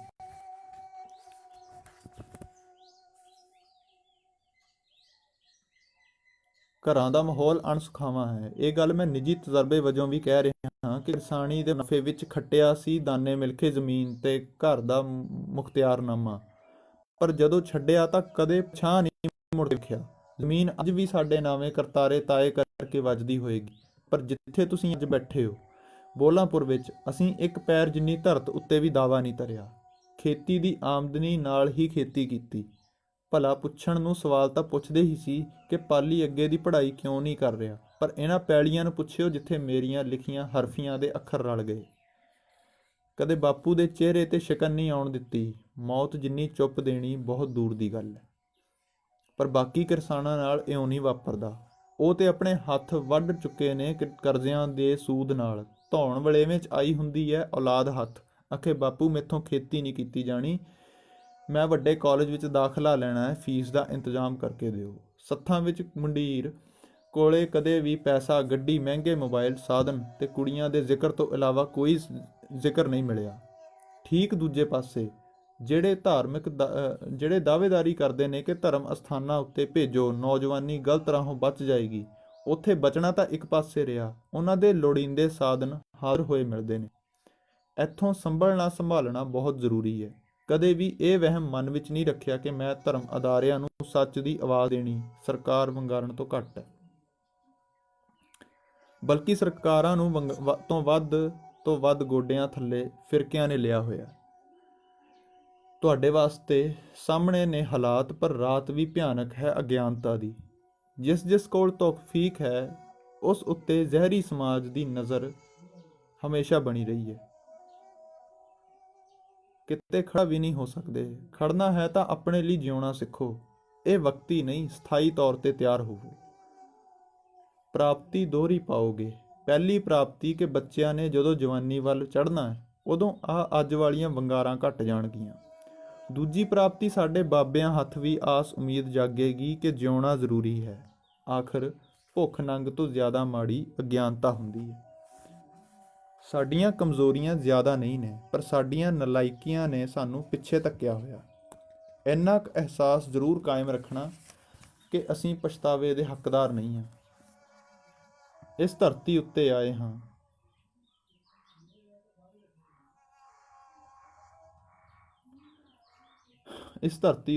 ਹਾਂ ਇਸ ਵਾਸਤੇ ਕੁਝ ਕਰਨਾ ਸਾਡੀ ਮਜਬੂਰੀ ਨਹੀਂ, ਫਰਜ਼ ਨਿਭਾਉਣੇ ਵੀ ਸਾਡੇ ਲਈ ਜ਼ਰੂਰੀ ਨੇ। ਇਹ ਜ਼ਰੂਰੀ ਨਹੀਂ ਨੇ। ਮੈਂ ਕਿਹੜਾ ਫਰਜ਼ ਨਿਭਾਇਆ ਹਜੇ ਤੱਕ? ਅਨਪੜ੍ਹ ਹਾਂ, ਕਿੱਤਾ ਕੋਈ ਵੀ ਨਹੀਂ, ਗਾਉਣਾ ਮੈਨੂੰ ਆਉਂਦਾ ਨਹੀਂ, ਸਾਜ਼ ਮੈਂ ਵਜਾਉਣੇ ਨਹੀਂ। ਕਿਤੇ ਪੰਜਾਬ ਵਿੱਚ ਸੰਭਾਲਣ ਲਈ ਸਮਾਜਿਕ ਥਾਂ ਵੀ ਗਵਾ ਚੁੱਕਾ ਹਾਂ ਮੈਂ। ਫਿਰ ਖਾਸ ਕੀ ਹੈ? ਖਾਸ ਸਿਰਫ ਇੰਨਾ ਕਿ ਮੈਂ ਕਿਸੇ ਨੂੰ ਆਪਣੇ ਬਾਰੇ ਕੋਈ ਉਲਾਂਭਾ ਨਹੀਂ ਧਰਦਾ। ਮੈਨੂੰ ਕੋਈ ਅਫਸੋਸ ਨਹੀਂ, ਨਾ ਹੀ ਸ਼ਿਕਵਾ ਕਿਸੇ ਪ੍ਰਤੀ। ਮੇਰੀ ਇੱਕ ਸੋਚ ਹੈ, ਮੇਰਾ ਇੱਕ ਅੰਦਾਜ਼ ਹੈ। ਜੇ ਮੈਂ ਸਮਾਜ ਦਾ ਹਿੱਸਾ ਹੁੰਦਾ ਤਾਂ ਜ਼ਰੂਰ ਇਹ ਸਭ ਕਰਦਾ ਜੋ ਮੈਂ ਤੁਹਾਨੂੰ ਕਿਹਾ, ਪਰ ਸ਼ਾਇਦ ਤੁਹਾਡੀ ਖੁਸ਼ਕਿਸਮਤੀ ਕਿ ਬਹੁਤ ਸਾਰੇ ਫਸਾਦਾਂ ਵਿੱਚ ਮੇਰੀਆਂ ਗੱਲਾਂ ਦਾ ਫਸਾਦ ਪੈਣੋਂ ਬਚ ਗਿਆ। ਮੈਂ ਇਹ ਨਹੀਂ ਕਹਿਣਾ ਕਿ ਤੁਸੀਂ ਇਹ ਸਭ ਹੀ ਕਰੋ ਜੋ ਮੈਂ ਚਾਹਿਆ, ਪਰ ਇੰਨਾ ਜ਼ਰੂਰ ਕਹਿਣਾ ਕਿ ਜੋ ਕੁਝ ਵੀ ਕਰਨਾ ਹੈ ਉਹਨੂੰ ਪਹਿਲੇ ਚੰਦ, ਫਿਰ ਸਮ, ਫਿਰ ਵਿਰੋਧ ਤੇ ਫਿਰ ਬਹੁ ਗਿਣਤੀ ਤੱਕ ਪ੍ਰਸਾਰ ਕੇ ਚੱਲਿਓ, ਤਾਂ ਕਿ ਤੁਹਾਡੇ ਨਾਲ ਬਹੁ ਗਿਣਤੀ ਚੱਲੇ ਜਾਂ ਨਾ, ਪਰ ਵਿਰੋਧੀਆਂ ਨੂੰ ਸਮਾਨਾਰਥੀ ਵਿਚਾਰਕਾਂ ਦਾ ਖੌਫ ਜ਼ਰੂਰ ਹੋਵੇ ਤੇ ਉਹ ਤੁਹਾਨੂੰ ਲਘੂ ਰੂਪ ਵਿੱਚ, ਥੋੜ੍ਹੇ ਰੂਪ ਵਿੱਚ ਦਫਨ ਨਾ ਕਰ ਸਕਣ। ਇਉਂ ਸਮਾਜ ਵਿੱਚ ਸਥਿਰਤਾ ਆਉਂਦੀ ਹੈ। ਇਹੀ ਸਥਿਰਤਾ ਹਕੂਮਤਾਂ ਨੂੰ ਡਰਾਉਂਦੀ ਹੈ। ਤੁਹਾਡੀ ਗੱਲ ਉੱਤੇ ਬੌਖਲਾਹਟ, ਉਹਨਾਂ ਵੱਲੋਂ ਉਕਸਾਉਣ ਉੱਤੇ ਨੱਚਿਆ ਜਾਣਾ ਉਹਨਾਂ ਨੂੰ ਤਸੱਲੀ ਦੇ ਰਿਹਾ ਕਿ ਤੁਹਾਡੇ ਅੰਦਰ ਅਸਲੀ ਅਰਾਜਕ ਹੋਣ ਵਾਲੇ ਤੱਤ ਨਹੀਂ ਪਣਪੇ। ਅਰਾਜਕਤਾ ਦਾ ਤਾਂ ਸਿਖਰ ਹੁੰਦੀ ਹੈ ਸੱਤਾ ਤਬਦੀਲੀ ਦੀ। ਉਹਦੇ ਵਿੱਚ ਤਾਂ ਸਰਕਾਰ ਹੜਬੜਾ ਉੱਠਦੀ ਹੈ ਕਿਉਂਕਿ ਸਥਾਪਤੀ ਨੂੰ ਖਤਰਾ ਹੁੰਦਾ। ਉਹਨਾਂ ਹਾਲਾਤਾਂ ਦਾ ਅਰਥ ਤਾਂ ਇਹ ਹੁੰਦਾ ਹੈ ਕਿ ਪ੍ਰਜਾ ਤੇ ਇੱਕ ਪੂਰੇ ਦਾ ਪੂਰਾ ਨਵਾਂ ਹਾਕਮ ਦਾਅਵੇਦਾਰ ਨਿਜ਼ਾਮ ਸਾਡੀ ਥਾਵਾਂ ਉੱਤੇ ਬਹਿਣ ਦੇ ਕਾਬਲ ਹੋ ਚੁੱਕਾ ਹੈ। ਉਸ ਧਿਰ ਨੂੰ ਸਵਾਲਾਂ ਜਵਾਬਾਂ ਨਾਲ ਨਹੀਂ ਠੱਲਿਆ ਜਾ ਸਕਦਾ, ਪਰ ਫਿਲਹਾਲ ਤਾਂ ਅਜਿਹੀਆਂ ਸੰਭਾਵਨਾਵਾਂ ਕੋਹਾਂ ਕੋਹ ਦੂਰ ਵੀ ਕੋਈ ਅਸਾਰ ਨਹੀਂ। ਮੇਰੀ ਨਿਗਾਹ ਮਾਰੂਥਲ ਨਜ਼ਰੀ ਆ ਰਿਹਾ ਸਭ, ਜਿਹੜਾ ਹੌਲੀ ਹੌਲੀ ਪੂਰਾ ਧਰਤੀ ਨੂੰ ਸੁਕਾ ਰਿਹਾ। ਅਧਿਆਤਮਵਾਦ ਨੇ ਜੜ੍ਹਾਂ ਵਿੱਚ ਸ਼ੋਰਾ ਲਾਇਆ।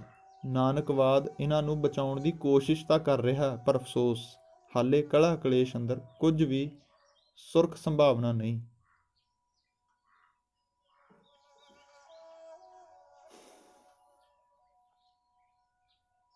ਦਿਲ ਚਾਹੁੰਦਾ ਤਾਂ ਹੈ ਜਿਵੇਂ ਬਾਕੀ ਰਾਹਾਂ ਦੇ ਪਾਜ ਉਗਾੜੇ, ਜ਼ਰਾ ਇਸ ਦੰਭ ਨੂੰ ਵੀ ਖੱਖੜੀਆਂ ਵਾਂਗ ਉਧੇੜ ਦਿਆਂ, ਪਰ ਸੋਚਦਾ ਕਿ ਸਮਾਜ ਵਿੱਚ ਲੈਣ ਦੇਣ ਤੋਂ ਵਿਹੂਣਾ ਹੋ ਕੇ ਦੁਨੀਆ ਤੋਂ ਜਾ ਰਿਹਾ, ਜਿਸ ਦਾ ਭਾਰ ਤਾਂ ਸਹਿਣਾ ਸੌਖਾ, ਪਰ ਧਰਮ ਖੇਤਰ ਵਿੱਚ ਮਾਰਿਆ ਭਲਾਈ ਦਾ ਇੱਕ ਵੀ ਹੋਕਰਾ ਜੇ ਆਪਸੀ ਖਾਨਾ ਜੰਗੀ ਤੋਰ ਗਿਆ ਤਾਂ ਲੋਕਾਂ ਨੇ ਕਦੀ ਵੀ ਸਮਝ ਨਹੀਂ ਪਾਉਣਾ ਕਿ ਸਹੀ ਕੀ ਸੀ, ਗਲਤ ਕੀ ਸੀ। ਇਸ ਲਈ ਤੁਹਾਡੇ ਸਵਾਲਾਂ ਦਾ ਤੇ ਤੁਹਾਡੇ ਇੱਥੇ ਆਇਆਂ ਦਾ ਬੜਾ ਸ਼ੁਕਰਗੁਜ਼ਾਰ ਹਾਂ ਮੈਂ। ਜੀਓ ਤੇ ਜੀਣ ਦਿਓ ਦੇ ਸੁਖਾਲੇ ਰਾਹ ਬਣਾਉਂਦੇ ਹੋਏ ਜਾਓ। ਆਉਣ ਵਾਲੇ ਸਮੇਂ ਵਿੱਚ ਜੋ ਹੋਣਾ ਉਹਨੂੰ ਕੋਈ ਨਹੀਂ ਟਾਲ ਸਕਦਾ। ਖਿੰਡਦੇ ਨੂੰ ਖਿੰਡਣ ਦੇਵੋ ਤੇ ਜਿਉਂਦੇ ਨੂੰ ਜਿਉਣ ਦੇਵੋ। ਇੰਦਰਪਾਲ ਸਿੰਘ ਦੀਆਂ ਗੱਲਾਂ ਨਜ਼ਰਾਂ 'ਚੋਂ ਪਾਣੀ ਚਮਕਦਾ ਓਜਲ ਹੁੰਦਾ ਗੱਲਾਂ ਉੱਤੇ ਵਹਿ ਤੁਰਿਆ ਸੀ। ਸਾਰੇ ਉਹਦੇ ਵੱਲ ਗੌਰ ਕਰਕੇ ਦੇਖਦੇ ਪਏ ਸੀ। ਸੁਰਜੀਤ ਸਿੰਘ ਜੀ ਪੂਰੀ ਤਰ੍ਹਾਂ ਕੰਬ ਰਹੇ ਸੀ ਕਿ ਪਾਲੀ ਨੂੰ ਕਿਹੜੇ ਸ਼ਬਦਾਂ ਨਾਲ ਮਜ਼ਬੂਤ ਕਰਨ।